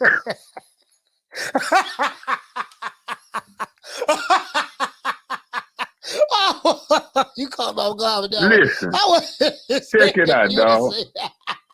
Man, listen.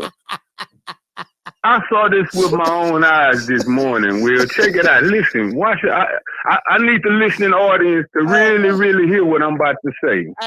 So on Fanon's show this morning, see, she blocked don't be over there as she block inevitable. She be over there with her full name, Adrian, whoever, okay?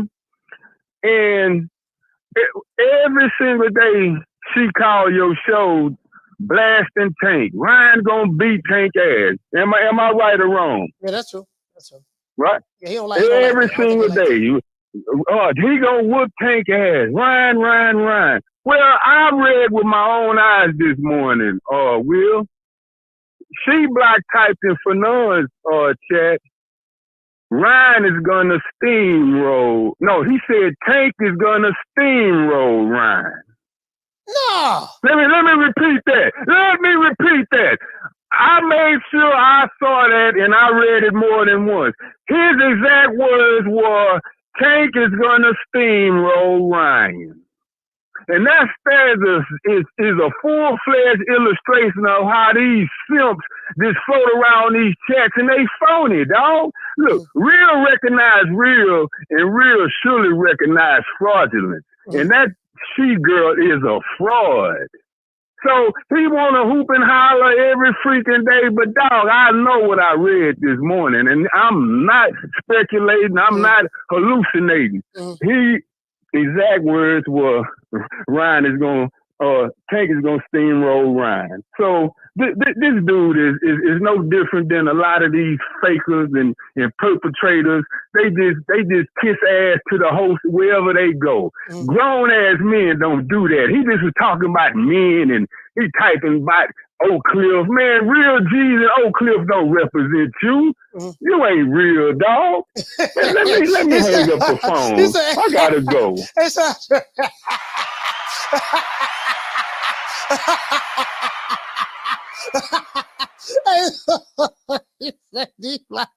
Hey man, we got a G-check D-Block on that. Hey D-Block, what's going on, man? I don't want to believe that, dog. I don't want to believe. No, I don't think Rick lying, but I don't want to believe that, dog. Like, come on, man, D-Block, no, man, D-Block, boy, D-Block, no, man, boy, you got some answers, boy, you got some questions to answer right here, boy.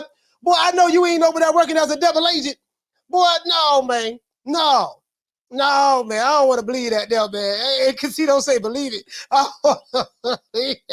Hey, shout out to Skills from New Orleans. Salute. Hey, look here, man. Check this out, bro. He said he called him C-Block. Man, no, man. No, man. Hey, no, man. Hey, D-Block, man. Oh, no, D-Block, man. Boy, hey, Edward say, who care? Edward say, we don't care. Edward say, who? He said, what the fuck? He said, who the fuck cares? Anyway. Check this out. You know how I would have promoted this fight? You know how I would have promoted this fight? Hey, we need 24 more likes. I'll open up the phone lines.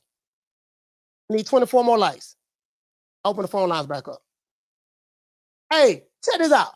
You know where they dropped the ball at?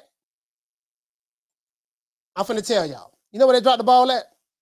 They dropped the ball on the Floyd Mayweather, Oscar De La Hoya. We must internalize the flatulation of the matter by transmitting the effervescence of the Indonesian proximity in order to further segregate, to preclude on the issue of world domination would only circumcise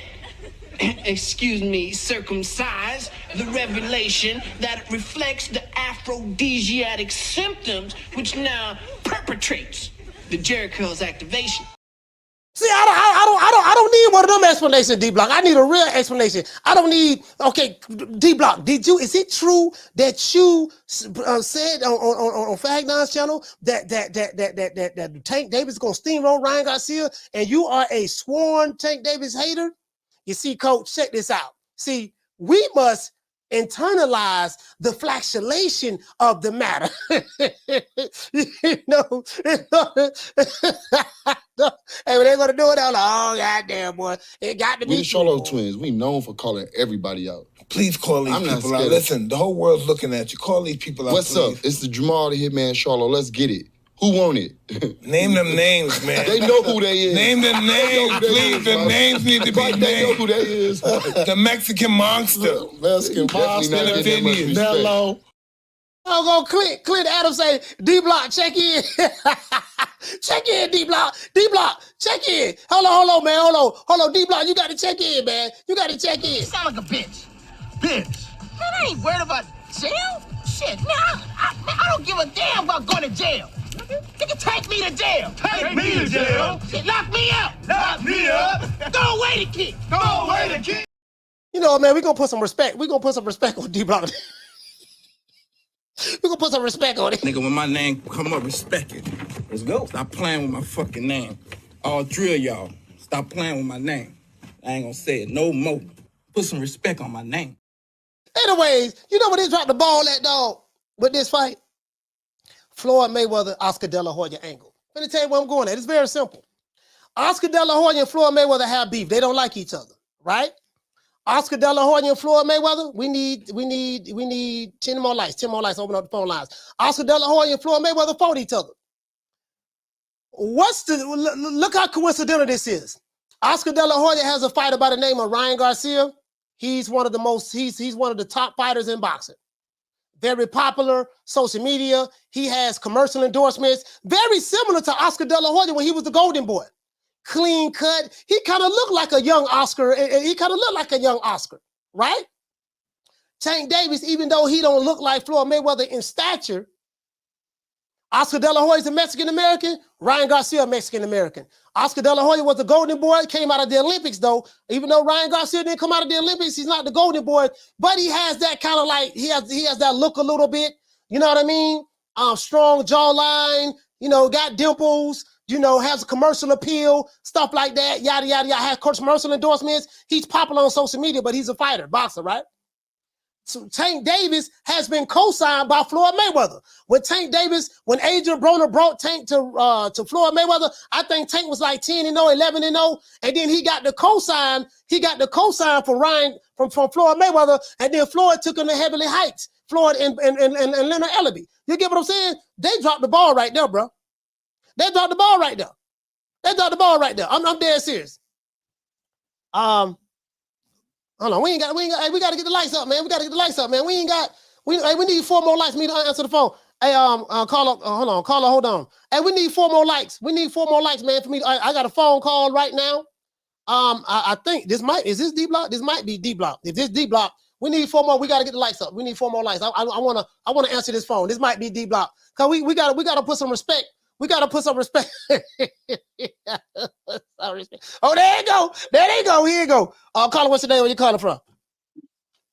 What's up, Coach? It's D-Block. Rick Camp. What's up, Rick? I heard you called in. I'm right here smoking my Rillo, man. I got off of work. I'm chilling, enjoying the show. I love the hate. Keep on bringing it, Rick. You know, me and you, we're gonna have a three-way, man, a three-way call one day. You never want to do it. You never want to see it. But believe me, I'm going to get you. And we're going to talk about it. And I'm going to make you look bad, man. Houston, you know what's up. You got a problem. It's called Rick Tim. He don't know you. He don't even know where his boy Charlo's at. Where your boy Charlo's at, Rick? I haven't seen him in a minute. I heard he posted on something on Instagram saying he's back. But when he got that picture, he looked like he don't want to be back. So, Coach, is the hate really that bad for Ryan Garcia, Coach? D-Block. Now, I got to ask you this question now. Now, I know that you are a certified, bona fide, self-proclaimed Tank Davis hater. Damn right.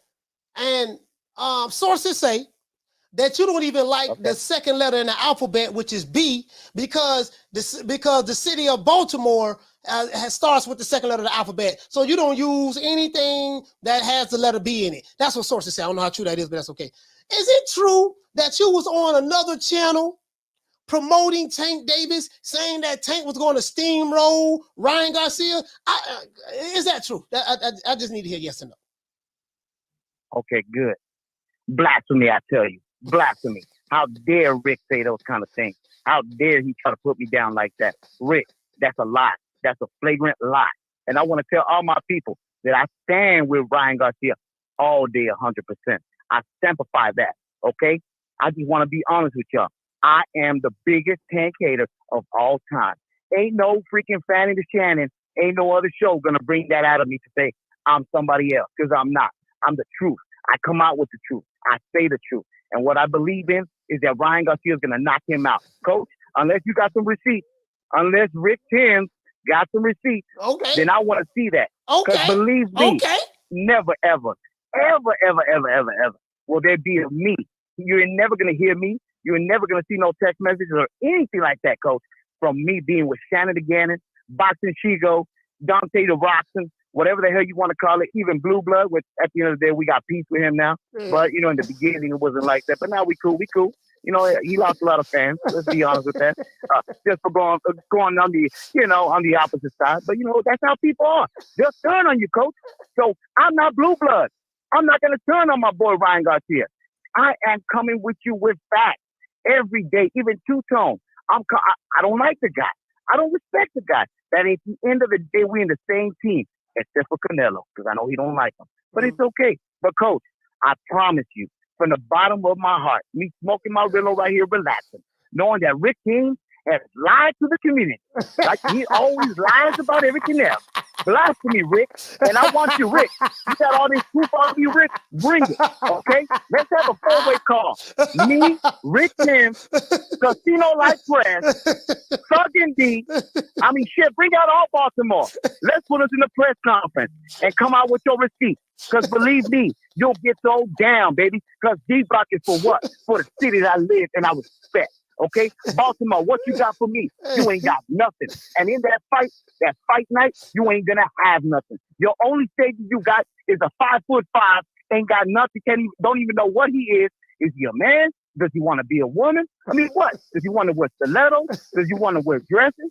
I mean, shit. What kind of, is he gonna be on that fucking, what's those commercials for the women wearing lipstick, Coach? What's that commercial? Hey, I don't know. Maybelline or I don't know. Yeah, Maybelline. Hell yeah. Your guy don't even know what he wants, man, at the end of the day. All right? So, Rick, Casino Light, Thug and D, come with facts, okay? Come with real facts. And Rick Kim, come with your receipts, baby, because I'm coming at you too.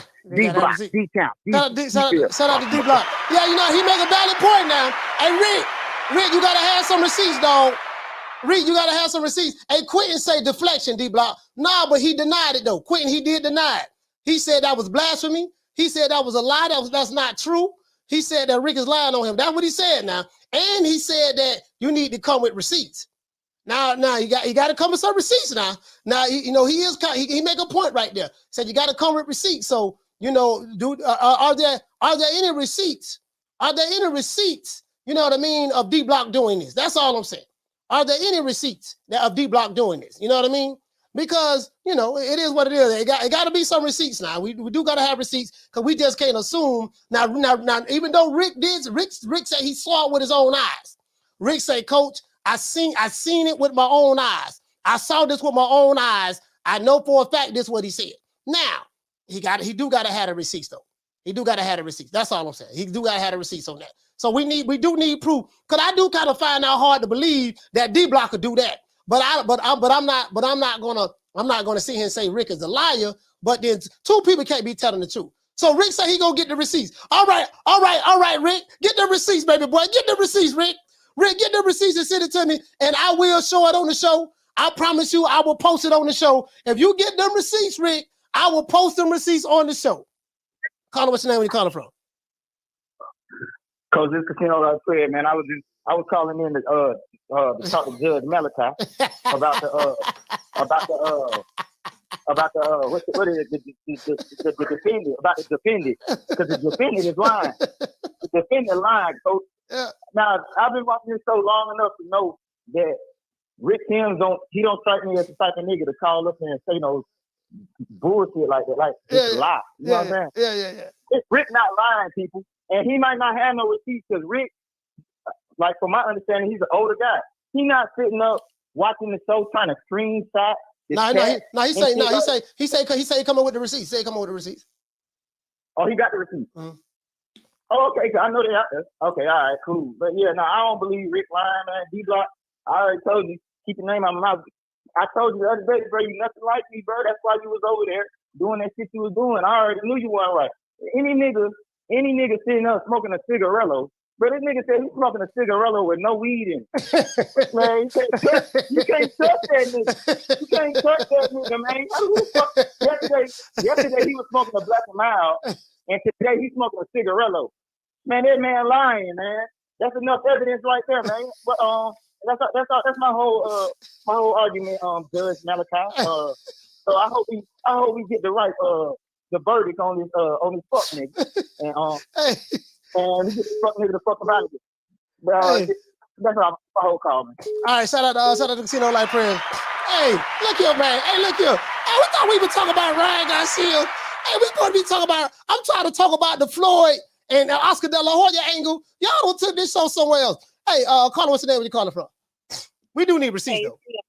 It's Fee on YouTube. Fee, what's going on, sis? Duval, stand up. Yeah, we definitely need a receipt on that. But let me just put it like this right here. I don't know now, D-Block, because you the same one say you gonna get a big tattoo in the middle of your forehead with Tank name and all this whole type of stuff like this right here. If Tank win the fight, yeah. You know what I'm saying? And we all know you ain't finna do no crap like that. You get that D-Box, D-Blizzard, D-Whistle for Sizzle My Nizzle, D all that all you want to. D-Beck get that tattoo if Tank beat that boy Ryan. You know what I'm saying? Because we all know you ain't finna do that. If you the biggest Tank hater, the last thing you finna bet on yourself, if you doing a own bet on yourself and making up your own terms, is that you gonna get the nigga who you hate tattooed on your face. You ain't say you gonna get an X in your head where your hair could grow back or something like that. Get the little, you know what I'm saying? Yeah. You say you gonna get a tattoo on your forehead. You say that's cap. That's cap right there. So the fact that you did that right there, right? Because D-Block, I believe in you.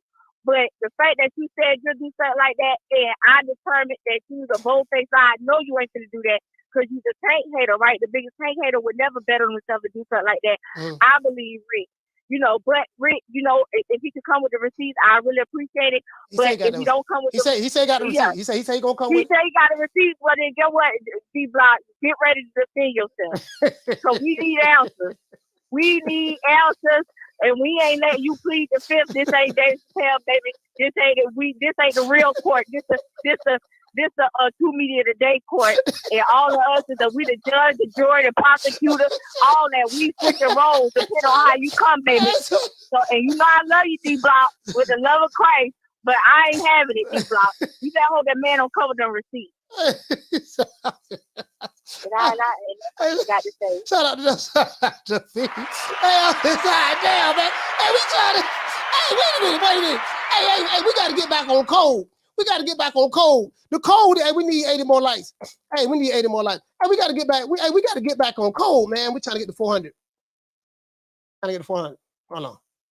Hey, listen. I just came up with something magnificent. Listen, we have Ryan Garcia. It's being promoted by Golden Boy, Oscar De La Hoya. Oscar De La Hoya, Mexican-American. He was the Golden Boy. He was one of the baddest fighters in boxing. Can't take that away from him. Track record speak for itself. right? I'm talking about as a fighter. Fought everybody. Oscar ain't duck no smoke, right?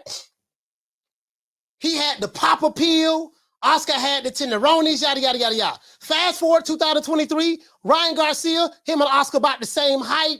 You know, he looks like a young Oscar. You know what I mean? He don't have the accolades that Oscar have, but, you know, but I'm just saying, but young Oscar, yada, yada. So you see the marketing appeal right there. Tank Davis, very similar to Floyd. Oscar didn't get in trouble, none of that stuff right there. Tank Davis, very similar to Floyd. Hold on, this is where I'm going at now. Shout out to Bruce Gas. Floyd Mayweather was known as what at one point in time?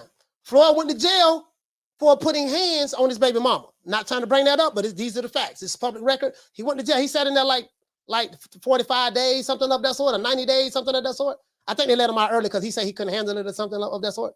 Couldn't handle being in a one-man cell and all that stuff there.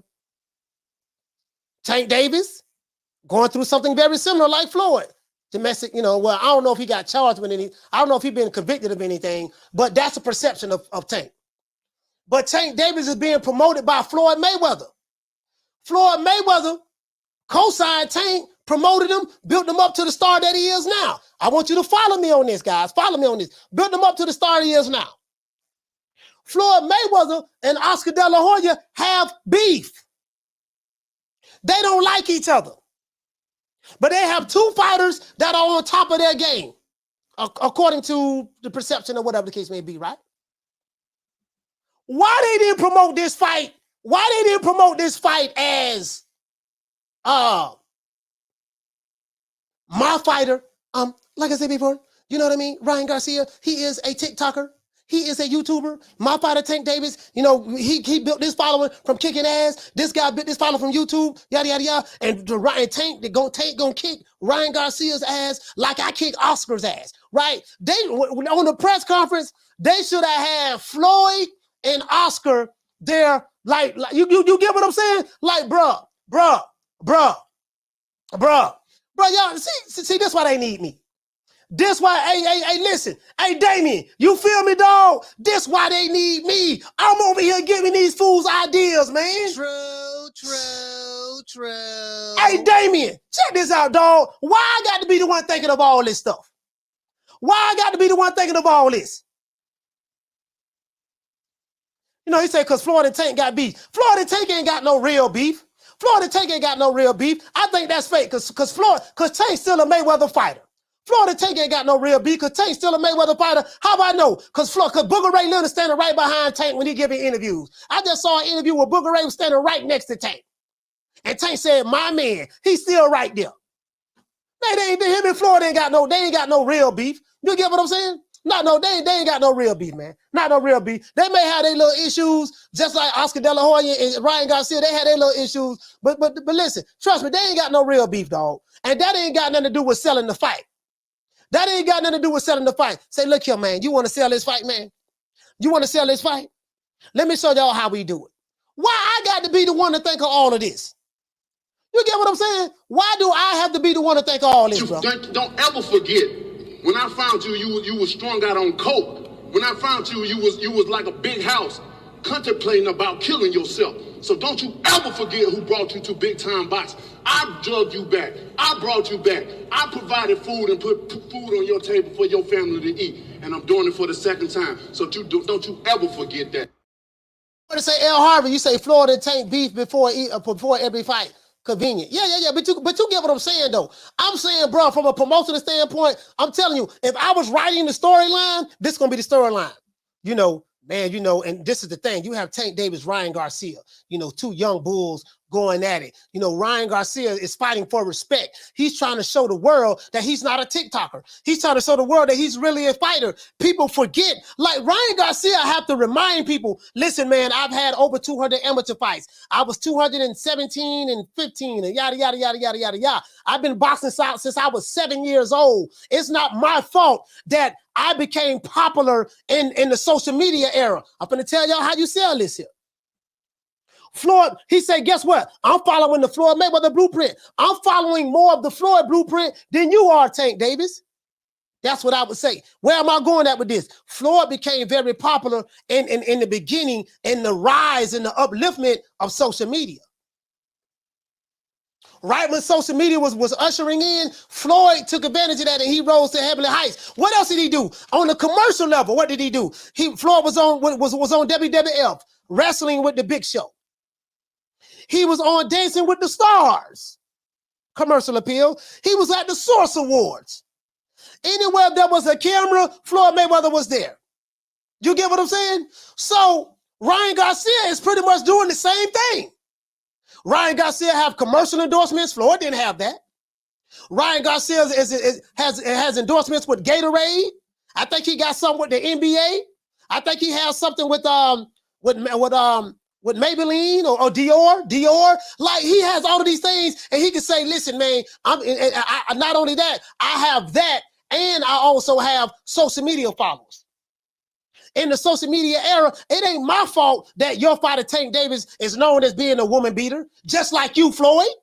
You get what I'm saying? Bro, like, if I was writing the storyline,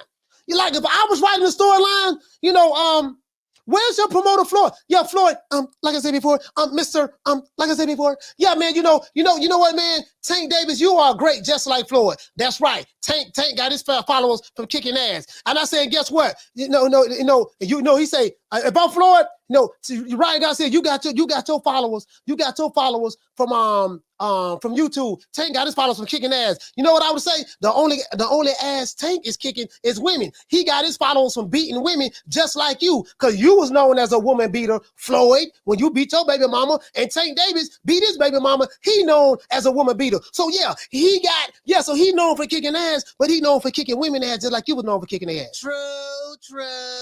True. Bruh, if they let me write, bro, let me tell you something, bro. I know that's a low blow, but guess what, bro? We trying to sell a fight. I'm telling you the storyline. Why ain't nobody think of that, dog? Why ain't nobody think of that? Why? I'm a genius, dog. I'm a genius. I don't mean to toot my own horn, but toot. I don't mean to do that, but that's what I would have did. That's what I would have did. Shout out to Marquis. You get what I'm saying? That's what I would have did. I'm dead serious, bro. Dead serious. You play the Tank Ryan angle, and you play the Floyd Mayweather and then Floyd gonna say, "Well, Oscar, you got caught with pantyhose. You was wearing heels and fishnets and lipstick, and you was on coke and this and that." And then Oscar gonna say, "Yeah, I did all that, but I was out of my mind. I was high." He said, "But I got a net worth of $400 million or whatever the case may be." And that was after my boxing career. Now during my boxing career, I was a clean cut guy. During my boxing career, I have a better resume than you. You get what I'm saying? And Ryan Garcia is gonna shake up the world, and then Floyd can sit back and say, "Yeah, Tank gonna knock out Ryan the way he gonna beat Ryan the way I beat Oscar." He said, "Well, listen, if that's the case, that was a controversial split decision win. You know what I mean? But I'm trying to tell you, dog, right now the gloves is on. You trying to promote a fight? That's how you do it. They gotta hire me, dog. They gotta pay me, dog. I can't keep giving these dudes uncut game like this here. I'm giving them uncut game. Hey, Green Eyes P, you feel me? I'm giving these dudes uncut game right now. I'm giving them uncut game right now. That's what I would do. Shout out to Sir Senior. Sir Senior, what's going on, fam? He said, "You mean Tank is going to win by a round?" No. But I'm saying, I'm telling you the storyline. Shout out to Marlon Warren. What's going on, fam? I'm telling you the storyline. Bruce Gas in the building. You have storylines, right? If you want to really bring excitement to this fight and tie it to the old school, you got to bring two old school promoters who were once fighters. They are rivals, but what's so beautiful about this, Floyd and Oscar hate each other, but not only that, they fought each other. Come on, man. Why? You get what I'm saying? Listen, Al Heyman, I want my check, dog. Al Heyman, Showtime, I want my check, dog. That's all I'm saying. What about Rocky Marciano? Oh, there they go. Every time I start talking about boxing, a white man got to pull Rocky Marciano out their ass. That's the one. Rocky Marciano. Let me tell you something once and for all. Rocky Marciano was good, but compared to Joe Louis, Rocky Marciano ain't shit. He beat Joe Louis's ass. That's all I'm saying, fam. I'm saying, listen, do y'all want to sell this fight? What you say, Larry Lopez? They don't promote boxing no more. Hey, Larry, check this out, dog. Larry, listen. Whether you like me or not is irrelevant. I ain't talking about you, Larry, but whether you like me or not is irrelevant. I'm just saying anybody who listens to this show. Check this out. You can't say I don't know what I'm talking about. True, true, true. You can't say I do not know what I'm talking about as it relates to this right here, bro. You have to agree with me that I know what the hell I'm talking about as it relates to this fight. Hey, shout out to Dr. Paul Evans for gifting Solo Dolo as a new member of the show. Let's give Dr. Paul Evans and Solo Dolo a round of applause. Dr. Paul been representing, man, getting other people memberships. I appreciate that, man. Let's give both of them a round of applause. Bruh. They dropping the ball, dog. Hey, shout out to JC. What did he say? Paint a picture. He said paint a pic storyline. Hey, listen, man, they dropping the ball on this, dog. They knocked down 305. Dr. Paul Evans, they are dropping the ball on this promotion, fam. They dropping the ball. How can you not even think about that? Bruh, how can you not think about that, fam? That don't cross your mind? Shout out to Drew for dropping that $2 super chat. He said, get Ruben Guerrero, the woman beater clip. I don't think I have it on here anymore, man. Damn, I had it uploaded. I think I deleted it. Yeah, no, here it go right here, man. Beat up that woman beater, the one that beat up his wife, man. His wife in front of his kids. You guys like that? Like this guy, woman beater? He must have learned that from his dad. Woman beater, baby. We're gonna beat that woman beater. Listen, Ruben Guerrero knew what he was doing. He knew what he was doing. And guess what? They can't even refute that because it's the truth. True, true, true. It's a fight game. It's a fight game. Listen, whatever I can do to get the psychological advantage against my opponent, that's it. You gotta flip it. Get inside Tank's head. Make him second guess himself. And then vice versa. Because they already doing it to Ryan. How can you have a fight of this magnitude? Two promoters who are rivals, but not only that, they hate each other. They fought each other.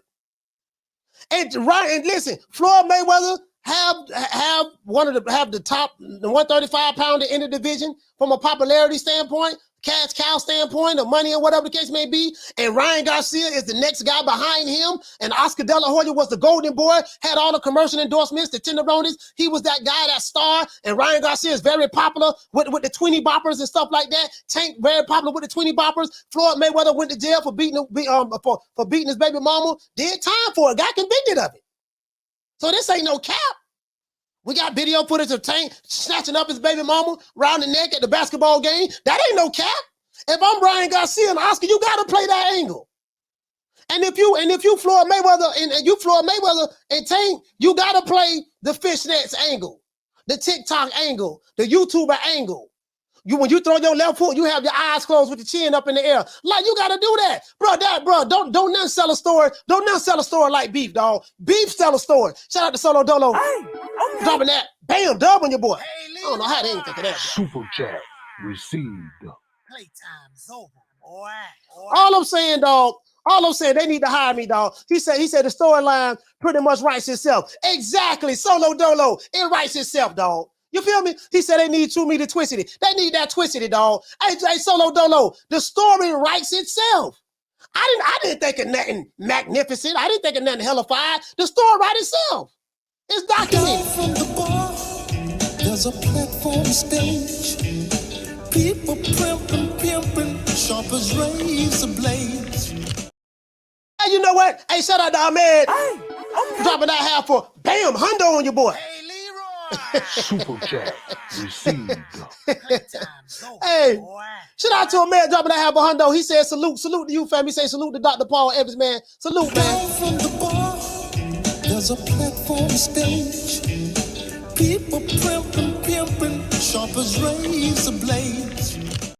See, you know the problem. You know the problem is, dog. You know the problem is. This is the problem. They ain't got no vision. I respect your ambition, Willie, but you got to have vision. They ain't got no vision, dog. They have no vision. A man without vision will perish.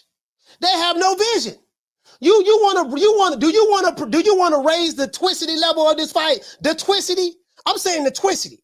Right? If you want to take the twisted it to another level, you introduce Floyd Mayweather, Oscar De La Hoya, and you have them beefing. You have them talking on stage. You have Ryan Garcia. See, Tank gonna sit back and try to be quiet a little bit. He ain't gonna really say much, but you got to get up under their skin. I talk to Tank, say, look, I talk to Ryan and say, look here, man, check this out, Ryan. Check this out. This what you need to do. Oscar, they gonna come at you with the penny holes, the fishnets, and the lipstick, and the cocaine. They gonna come at you with that, right? But this how you come back at it. This how you counterpunch that.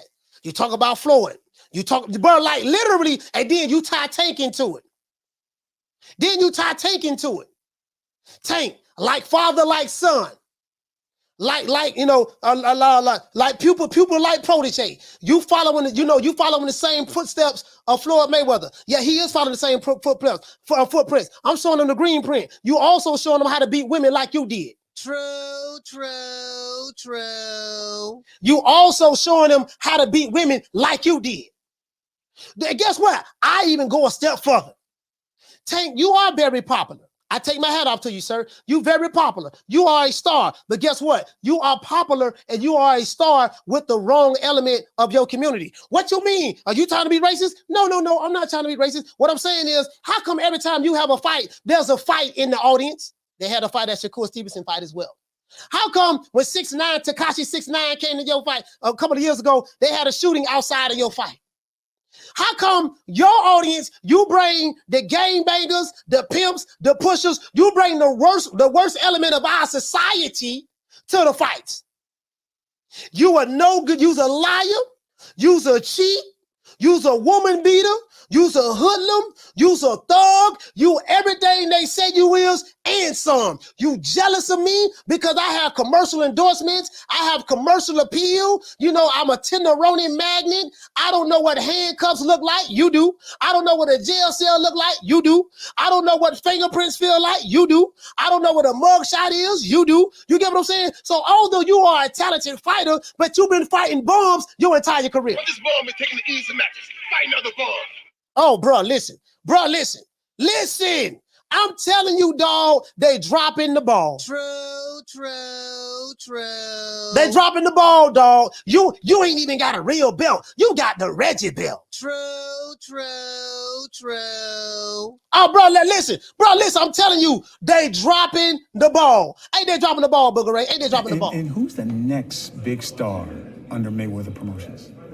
Ooh, we have quite a few young guns, as I say, you know, and I don't want to leave any names out, but we have a great roster of young talent, and we've been very selective about what we're doing, you know, and again, because when you have, you know, an abundance of fighters, it's hard to kind of focus on. When a big fight is to be made, it has to make sense for both sides. No promoter or company is going to put their guy in an event with everything to lose and nothing to gain, especially when we talking about this. You know what I'm saying? Interesting. All I'm saying is, dog, they dropping the ball, bro. Booker Ray Leonard, you said that it has to make sense for both sides. Did it make sense when Floyd Mayweather was putting hands and foots in his baby mama? Do you remember why he got convicted of that? Remember his kids? Remember his kids was going to testify against him? He took the plea. He denied it and said he didn't do anything. But when the state was going to put his kids on the stand, he took the plea because he didn't want his kids testifying again. Bro, bro. Boy, y'all have no idea, bro. Dirty, bro. I'm going low. But that's how you sell it. Caller, what's your name? Where you calling from? Coach, it's Rick from Toronto, man. Rick, talk to me. You all these gangsters will be coming after you now, man. Come on. No, don't do that, man. Hey. They're gonna be going crazy, bro. I'm trying to sell a fight. I'm trying to show them. Nah, bro. I'm trying to show them they missing a golden opportunity. They missing a golden opportunity here to really promote this fight. Like, bro, they missing it, dog. Well, Coach, they had Santa Ellerby, and you know Santa's always about bringing out the gifts. So Santa Ellerby will bring out the gifts for everyone, and he's the best promoter of all time. You know that. Come on, man. Talk about Booger Ray. Yeah, man. You know, you got the Keith Sweat soundtrack playing in the background, boy. you know, he's going to be doing it, man. He's going to be putting the massage table down for Floyd later on. Mm-hmm. But anyway, Coach, I get it. I get it. The promotion and whatnot. But, like, I guess, yeah, you're right, man. Gangster's going to be coming to the fight because, Tank, you know, he repping. So it's all good. Whatever, man. Let's get the fight on, man. What do you think about this Zile Zhang and fucking Joe Joyce this weekend, man? Yeah, I don't really think much of it, to be honest with you. I really don't think much of it. You know what I mean? I think Joe Joyce gonna win. I don't really think much of it, to be honest with you. That's why I haven't really spoke about it. I'll talk about it tomorrow, but I don't think much of it, to be fair. No? All right, man. All right. Loving the show today, man. Keep it going. Shout out to Rick, man, for Toronto. Salute, fam. Yeah, you know. All I'm saying is they missing a golden opportunity. They dropping the ball on this, dog. They dropping the ball on this. You have to bring the Floyd Mayweather and you got to bring the Floyd Mayweather and Oscar De La Hoya angle in it, and you have to show this story. Like again, like the brother said, the story. Who that was? Somebody sent the super chat. Solo Dolo. The storyline sell itself. If you want to maximize this, because the thing is, you'll be able to rehash old wounds with the old Floyd Mayweather fans, because people who are fans of Floyd Mayweather, they fans of Tank Davis now, and people who are fans of Oscar De La Hoya, fans of Ryan Garcia. You get to rehash that, bring back old memories, galvanize, motivate them to want to spend money and buy the fight on top of you guys already getting the casuals. You get what I'm saying? That's how I would do it anyways. Caller, what's your name? Where you calling from? What's going on, Coach? It's Casino Like Praise, man. Casino, talk to me. I somewhat agree with what you're saying. Like, I agree totally that would make the fight bigger, though. Like, that's not what I'm disagreeing with. But I'm disagreeing with, because, well, first of all, I don't even think Tank. I think that, like the way you said that story right itself. I'm pretty sure they probably thought of that shit. But I don't think Tank want that nigga Floyd up there. You see what I'm saying? Like I think he's trying to make his own weight. You see what I'm saying? So, I do agree that it would sell the fight more. But bro, I ain't gonna lie, bro. I'm liking it how it is. Like I'd rather not even see Floyd, bro. Like, to be honest with you, that's just from my perspective. I just want to put my opinion on that. But I do agree, Floyd and Oscar De La Hoya will make it a bigger fight. But I'd rather see these niggas talk. And I don't want to hear shit from them niggas, to be honest, bro. Like, that's just, you know what I'm saying? Like, I like it how it is, you know what I'm saying? But I know it would be easier with Floyd, but, like, I ain't trying to hear Floyd. Like, to be honest. All right, man. All right. But shout out to Casino Like Press, man. Salute, fam. Hey, I'm just saying, B. I'm just saying. Y'all talking about, yeah, man, this fight can break the pay-per-view record, and this fight can do 800,000-900,000, 1 million pay-per-view buys easy. Well, it's not going to do 1 million pay-per-view buys the way it is now. I can tell you that right now. The way this fight is being promoted right now, it ain't going to do nowhere near that. The way it's being promoted right now. Now, you know what I mean? Listen, it ain't going to do it ain't going to do nowhere near that right now. Guess what? You put a little twist in it with it. That is what it is. I don't think Floyd and Tank beefing like that. It ain't like that. It ain't like that. Cause guess what? They got Booger Ray up there with them. They got Booger Ray. You know what I mean? I don't know. Caller, what's your name? Where you calling from? This is Mayo from the Shire. What's going on, Coach? Mayo from the Shire. Talk to me. Yeah, man, I feel like they got missing a golden opportunity. I mean, you got Oscar De La Hoya, Floyd Mayweather. I mean, when they were talking about this fight years ago, I always imagined it to be a thing where you got Oscar going at it and Floyd going at it. I do agree with the last caller. Like, I do like seeing Tank and Ryan talk, but I do want, if they could just add like 20%, if it could be 80% Tank and Ryan talking and then like 20% Oscar Floyd going back and forth, like, it'd be great. Because Floyd Mayweather, he's the greatest salesman in the sport. You know what I mean? He holds all the pay-per-view records. Like, and the reason Tank's so big is from the Mayweather cosign. You know what I mean? So Floyd still, you know, he got his name in the streets. He's got a lot of pull in the game, even though he's doing exhibitions and stuff like that. So that would have been that'd have been great. And it's really a missed opportunity. And to add to the answer the question of the show, the 50-50 thing, I'm probably one of the few people that actually think Ryan Garcia is going to win this fight. But I think fans shouldn't be shocked if Ryan Garcia beats Tank. Or if he fucking hurts him and drops him. Like, Ryan Garcia, I mean, Tank's an inside pressure guy. He's a good, like, he can do a little bit of everything, but it's bread and butter. He's a short dude. He's going to come and get you. And Ryan Garcia is a puncher and a boxer. Like, this dude got a extensive amateur career, like, split with Devin Haney. Like, he knows how to box and he punches. So, like, stylistically, you would favor Ryan to win that fight. And he also has the taller fighter, longer reach, and quicker hands, in my opinion. Yeah. Okay. So, yeah, fans shouldn't be shocked if Ryan win this fight. Ryan win. Yeah. If, like, he was around on Tank and Mario Barrio and Leo Santa Cruz getting around on Tank, you shouldn't be shocked if Ryan Garcia is, like, up in the fight or winning, or possibly win the fight. You know what I mean? Yeah, I don't think people like are doubting that he may be winning the fight. They just feel like the end result is going to be Tank gonna stop him, Tank gonna figure him out and stop him. And everyone I've spoken to have basically said that. So it's like they writing them off, but Tank is saying, "No, this is a 50-50 fight." You know what I mean? Now some people feel that, again, as I told you before, a lot of Tank Davis fans, they celebrating like it's 1999 right now. They ain't worried about nothing. They right now they celebrating. You know, they know that, hey, we just gonna walk through this dude, we gonna beat him. It is what it is. Now James Lee ain't saying that. He's like, nah, this gonna be a good little scrap now. Ryan Garcia can fight. But I think what it is, but when I asked Buddy McGirt, all right, shout out to Buddy McGirt, man. He right here in Florida with me. I'm gonna go to his gym and see him. I asked Buddy McGirt, and Buddy McGirt was like, and I dropped that interview. He said that he just feel that Tank Davis's experience is going to be a little bit too much for Ryan Garcia. You know, he felt that Tank Davis has fought a higher level of competition, better competition than Ryan Garcia at this point in their career. Now, he wasn't dissing Ryan Garcia. He said, I'm not saying anything bad about Ryan. He said, but that's how he said, that's how I feel about it. You know what I mean? You know, that's what he said.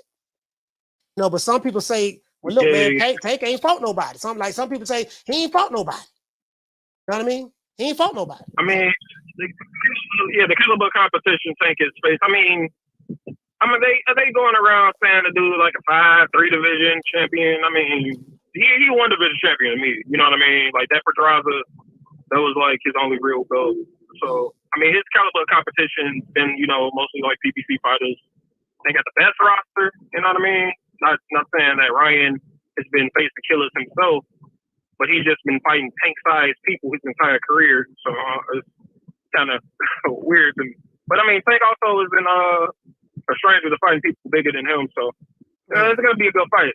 But I am looking towards Ryan possibly stopping him, to be real. Okay. All right. Well, shout out to Mayo from the shot. Salute, fam.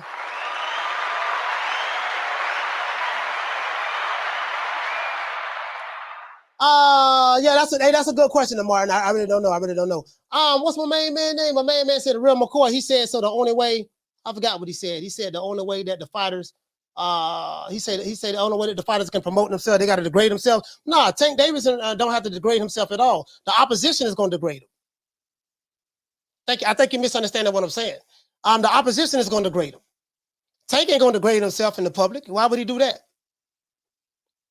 His opponent would degrade him. I tell you what, if I was a fighter, I would degrade his ass in public at a press conference. Ali did it. And I ain't saying I'm no Ali or any of those guys. Ali did it. I've seen several fighters do it. James likes how Tony did it. You get what I'm saying? Yeah, you know, this ain't, you know, this ain't about nobody's feelings. I care nothing about the feelings. Dog, I said what I said, that's that. If guess what? And if you get mad at it, guess what? Be mad enough to buy the pay-per-view on April the 22nd. At the end of the day, that's the whole objective. I want people like my brother, Real McCoy, and other dudes to get so mad that, you know what? I'm motivated to pay to go see this dude get his head knocked off. That's the end result. That's the bottom line. You get what I'm saying? So that's it. You mad? You angry? Good. You buy the pay-per-view? Hell yeah, I'm gonna buy that pay-per-view. I'm gonna pay what Showtime charging what, almost $100 for this fight? Guess what? That's the end result. That's the end result. If you mad, good. Because when people buy, they buy with their emotions. I want you to be so mad at Ryan Garcia or Tank Davis that it motivates you to put dollars in your hand and go buy this pay-per-view. That's the bottom line, period. Caller, what's your name? Where you calling from? What's up, Coach? It's D-Block. That's it. I just got to say something real quick, and that's it. I'm going to let you go. The Zone has the fight for $60. Yeah. So let me tell you something. So a lot of people were saying that Showtime was going to be the only contributor to this. And I said, no. The Zone is going to have a piece of pie in this. That's why they're doing their own thing on the Zone. So that's what I'm saying. Like, y'all need to appreciate content and the way the Zone is making boxing for us. Like, if you subscribe to them, I know everybody was dissing and saying, oh, the price went up. But to know that they're willing to give you the fight for $60, and I know I think that's good for us, right, Coach? For people that are people. If you have a DAZN subscription, you can actually watch that fight for $60. Now, for those for those who may not like DAZN, that's fine. But if you're going to make a business decision, whether you want to play, you want to pay $85 plus tax, which would take that to about $95, $96. If you want to pay almost $100 to see a fight that you can pay $60 plus tax, which would take it to $70. If that's what you got to weigh that up. Get a subscription or whatever the case may be. It is what it is. But if you don't want the subscription, you don't have to. I have a subscription to everybody. I subscribe to DAZN. I subscribe to ESPN Plus. I subscribe to bare knuckle boxing, fight TV. I have a bunch of subscriptions. You know what I mean? But I'm a content creator, so that's why. It's different. And this is what I want to tell. This is what the whole first full circle that I'm gonna put up is because at the end of the day, like I always say, you know who I am, Coach. I'm D-Block and I keep it real. So I am that person for the community that I'm willing to help you out. The same way the Zone is for our community as boxing fans to give you $60. Where Showtime, which I look at Showtime like Rick Penn, which he's a liar. He's gonna bleed you out. $85. $85, Tim. That's who you are, man. Until you bring those receipts. I'm still waiting for the receipts. I'm still waiting for this thing to get posted on Instagram. So, Rick, I know you left the show. You're not here. I don't know if you're trying to find whatever you're trying to find, but you ain't gonna find nothing because I think you just missaw something. So everybody that thinks that I'm with Tank Davis or riding on another show with that, believe me, it ain't true. D-Block, D-Town, D-City, D-Ville, Baltimore, stand up. Shout out D-Block. Hold on, Keena, what's going on? You say somebody blocked your other account, Thuggin' D. Here's some haters in the chat. Somebody block your account? Who blocked Keena? And let me pull it up and see who blocked Keena.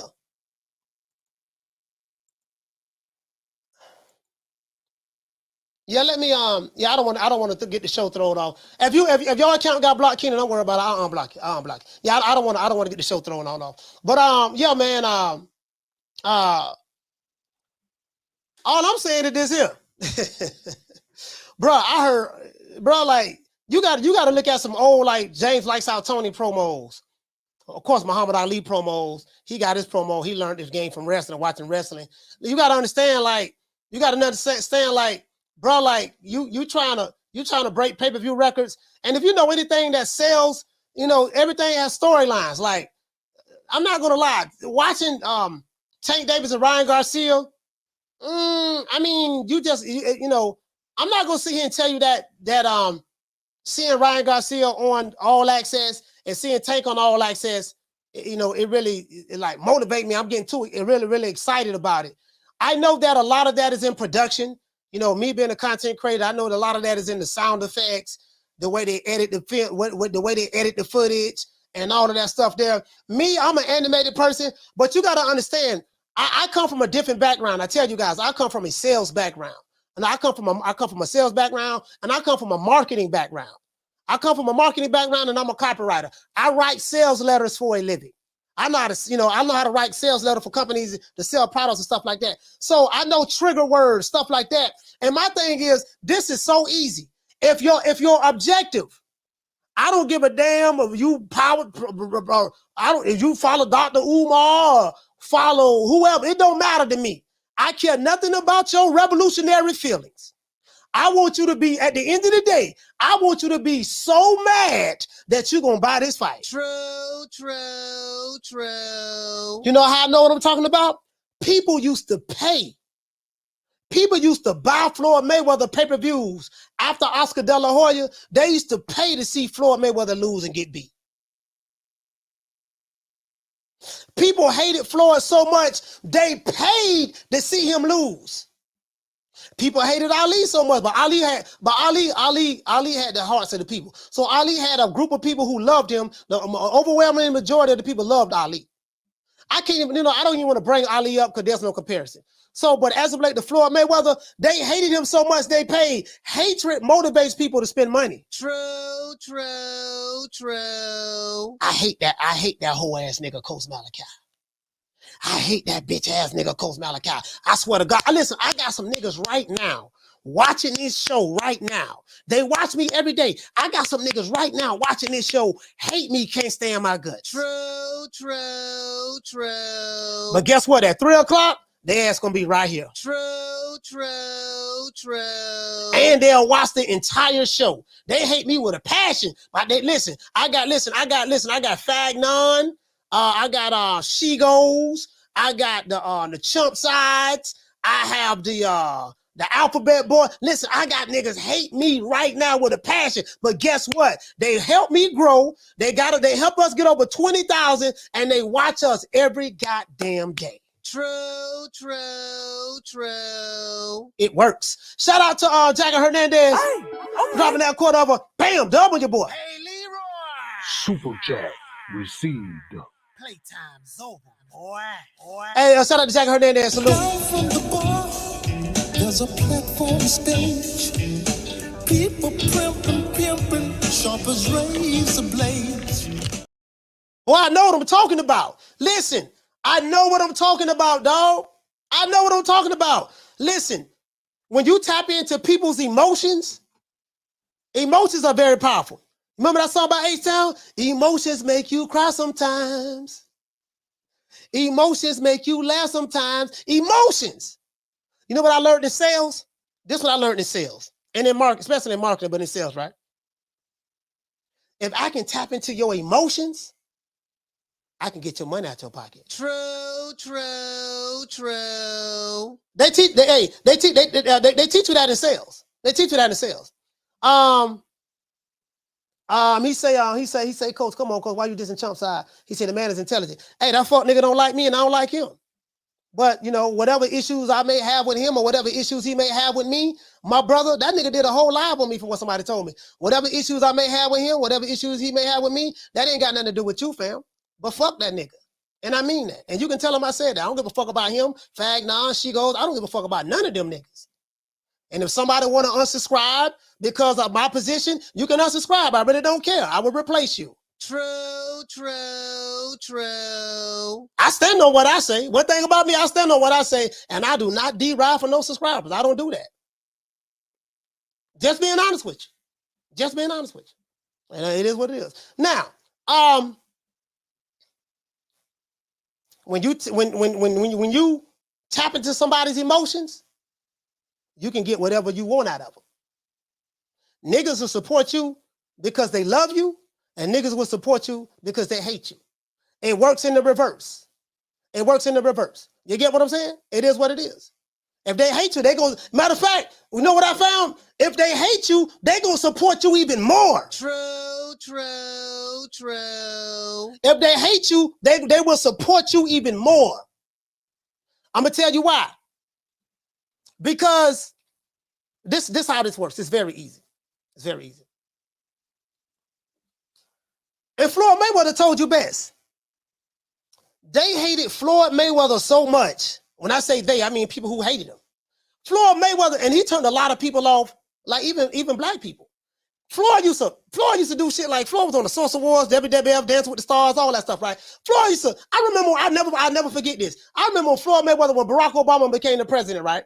When Barack Obama won the presidency, this one, I hated George Bush with a passion. But when Barack Obama was becoming president, the housing market crash had just hit. Housing market crash just hit, right? And they was throwing money at Floyd Mayweather was throwing money at the camera. He was throwing money at the camera. Like, yeah, I don't know what y'all talking about. It's a recession. Everybody doing bad. They ain't got no money. I got all my money. He was throwing money at the camera. And then Floyd started turning a lot of people against him. There was I was living in Miami at the time. There was a barbershop I used to go to called Cutting Corners. Shout out to my brother Chris and all of my brothers over there in Cutting Corners. Cutting Corners over there on the corner of it's on 37th Avenue and 37th Avenue and Pembroke Road. Right down the corner of 37th Avenue and Pembroke Road, Cutting Corners. If you're in that area, that's Pembroke Pines. Y'all go check that area out. What's really is Miramar. I think it's Miramar, Pembroke Pines. Right there by Dade County Road. Right there right down the street from Miramar High School. Miramar High School. There's a black barbershop. A lot of them dudes turned on Floyd because he was very what they call it, narcissistic, very insensitive, very self-centered, selfish. Seemed like he was just shitting on the people, defecating the people. I got all my money, all that stuff there, yada, yada, yada. So when Floyd Mayweather fought Manny Pacquiao, most of all of those guys in that barbershop wanted Manny Pacquiao to beat Floyd Mayweather, even though Floyd was black and they was black. They didn't like his attitude. Shout out to World Combat Sports. They didn't like his attitude, right? So Floyd played on that. Then these motherfuckers, hate me so much. They you know what I mean? He played on that. That's what he did. So I ain't saying nothing that ain't been done before. This what's going on. It is what it is. But I'm telling you, boy, I'm telling what I know. Motherfucker hate you so much, boy. They will support you just out of hate. I really don't give a damn. I really don't give a damn. I don't. You get what I'm saying? I'm team fuck the other side. A lot of times, a lot of something you don't know, right? There's a lot of shit you don't know, right? See, I'm privy to information. And this guy here, I don't know who this guy is, H Entertainment. Y'all don't block the guy. H Entertainment, I'm privy to information that you don't know. It's a lot of, see, you talking, you all in the Kool-Aid, you don't know the flavor.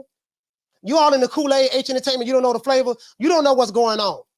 You don't know what's going on. And I really don't give a damn. I really don't. I say this to you, again, respectfully, H Entertainment. If you have an issue about what I say about that fuck nigga chump side, you can leave at any given time. This is a public platform. I ain't talking behind a nigga back. I'm saying it while you are on this air. You can tell a nigga what I said. The whole nigga did a live about me. Okay? So if you watch him every day, you would know that. But that's all I'm saying. So it is what it is. So so that's all I'm saying, fam. I got a great deal of respect for you, H Entertainment. But I'm gonna tell you like my mama told me, stay out of grown folks' business. You get what I'm saying? There's things that you don't know about that goes on. A lot of shit that come back to me that I know about. I don't watch any of them niggas, but it get back to me because people send me stuff. They send me video clips and stuff like that all the time. There's stuff you don't know. So all I'm saying, fam, is, and I tell everybody in the chat, watch whoever you want to watch. I'm not the screenshot nigga. I'm not gonna be going around taking screenshots. I seen H over there. I seen H Entertainment over there. I saw School on X-Man over there. Such and such. You with dogs. I don't care nothing about none of that shit. I say what I say. 99% of these niggas on YouTube don't like me anyways. I'm just being honest with you. They don't like me at all. Trust me, they don't like me. I don't give a damn. Guess what? 3 o'clock Eastern Standard Time. Guess where they gonna be at? They're gonna be right here. True. They're gonna be right here. It is what it is. So, that's all I'm gonna say on that. I don't want to make this show about another nigga, but since you brought it up, it is what it is. I don't give a fuck about Fag Non. I don't give a fuck about Chump Side. I don't give a fuck about Shigo. I don't give a fuck about the Alphabet Boys. Whole Money, none of them niggas. I don't give a fuck about none of them niggas. I don't. Guess what? Them niggas gonna help me grow. We're trying to get to 30,000. They're gonna help me get to 30,000. I promise you that. True. I promise you that. True. They're gonna help me. Let's give everybody a round of applause.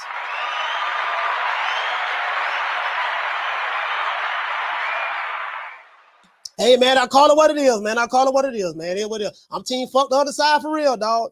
I ain't friends with none of these niggas. None of them. Remember that. Anyways, It is what it is, man. I think that's it. I think that's it for today. I think we covered everything. I told you guys about how they should promote this fight. I told you guys about how they should promote this fight. They're missing the angle.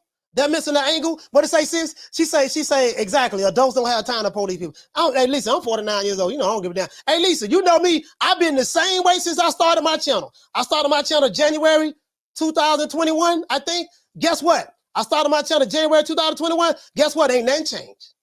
I started the same way. I gained some, I lost some. They come and they go. They come and they go. You get what I'm saying? I really don't care. They come and they go. You see what I'm saying? We the Charlo twins. We known for calling everybody out. Please call these people out. Listen, the whole world's looking at you. Call these people out, What's up? It's the Jamal the Hitman Charlo. Let's get it. Who want it?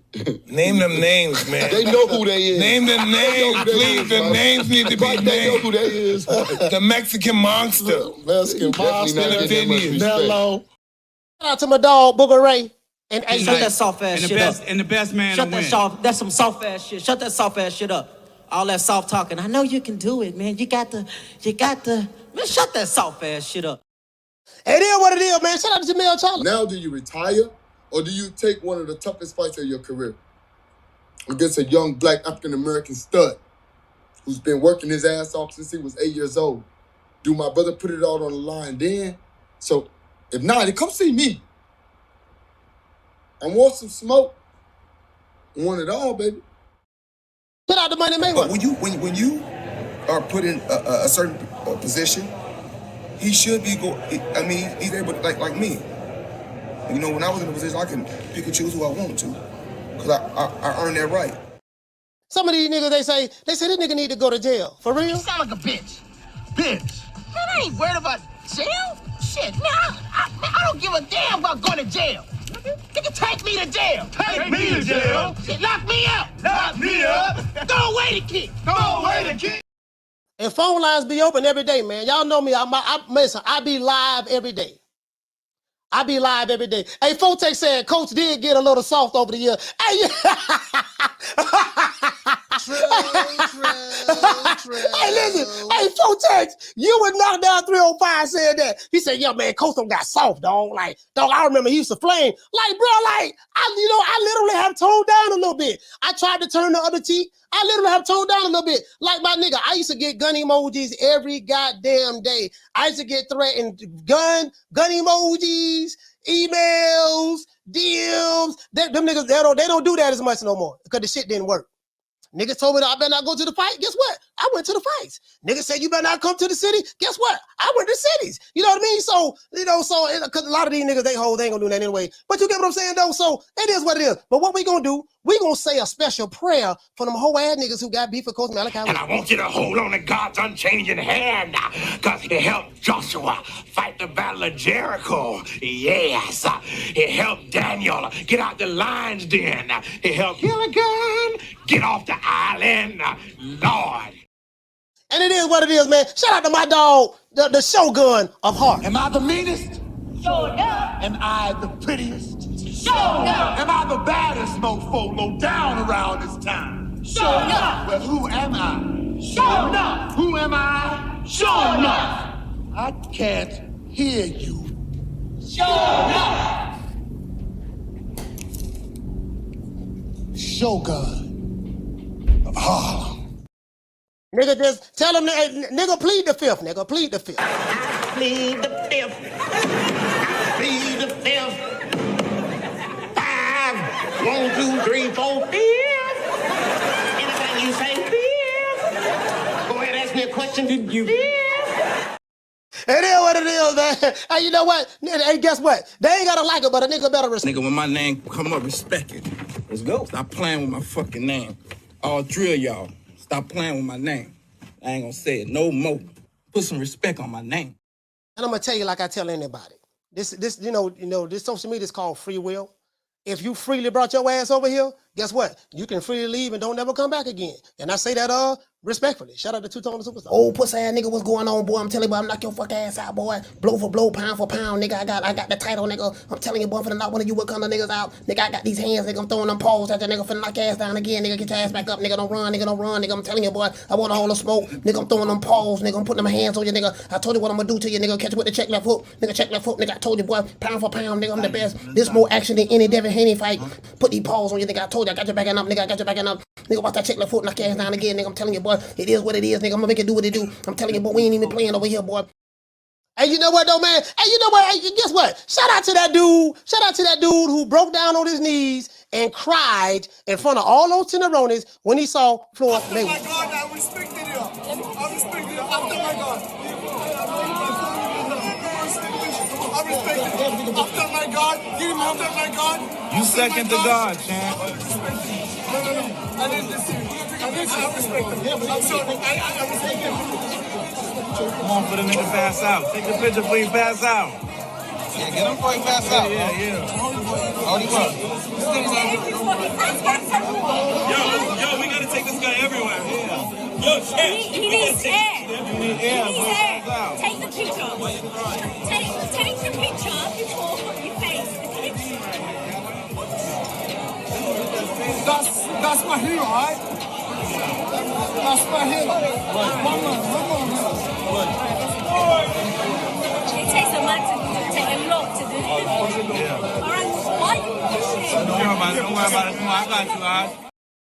It is what it is, man. Hey, check it out, though, man. Check it out, though. For all you women out there who want a real man, I got somebody for you. Hey, woman. Listen here. Since your man ain't got no heart, maybe you'd like to see a real man. I bet you stay up late every night dreaming you had a real man, don't you? I tell you what, bring your pretty little self over to my apartment tonight, and I'll show you a real man. All you dudes that's a #1 contender and can't get a fight, you got people ducking you, guess what? Let them know you tired of people ducking you. Now, I am the #1 contender. I'm tired of James the Poodle, Grim Reaper, whatever you want to call himself, ducking me. All right, I'm tired of man driving around town in 8 Rolls Royces. He ain't fought nobody. I'm still in a bro hand. And it is what it is. To the ops, this how I feel about you. Fuck you.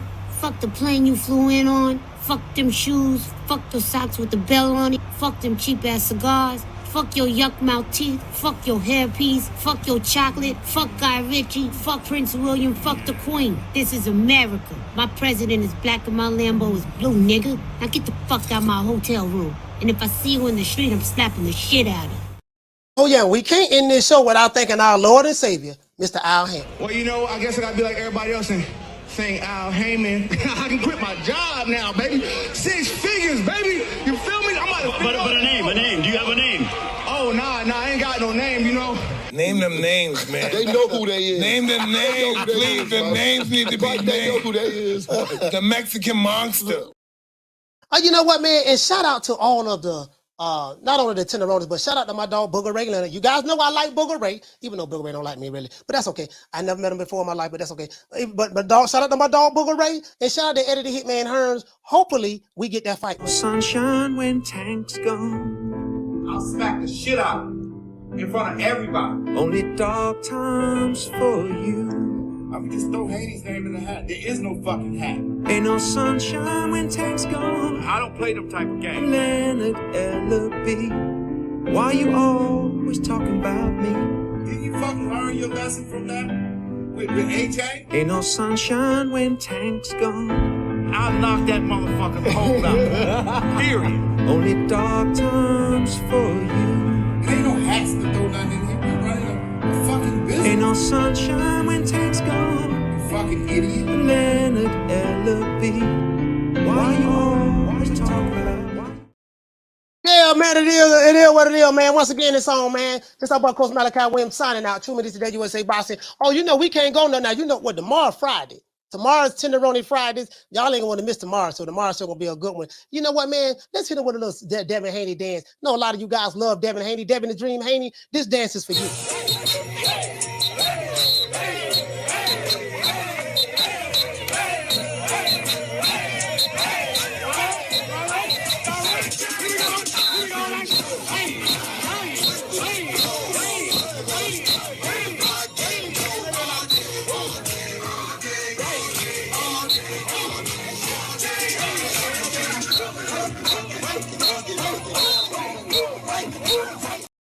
See you guys tomorrow, 3 o'clock Eastern Standard Time. I have some editing to do. Shout out to my sister. As a matter of fact, no, I can't shut the show down yet. I got to give everybody a shout out who called the show. Shout out to Casino Light Prayers. Shout out to James Lee from B-More.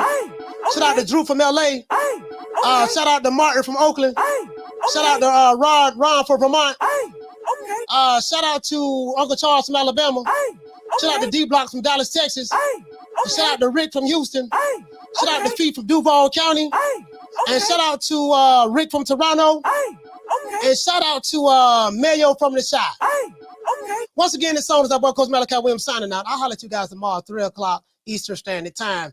You know my motto, don't meet me there, beat me there. Peace. Man, I'm out of here, bro. Let's go.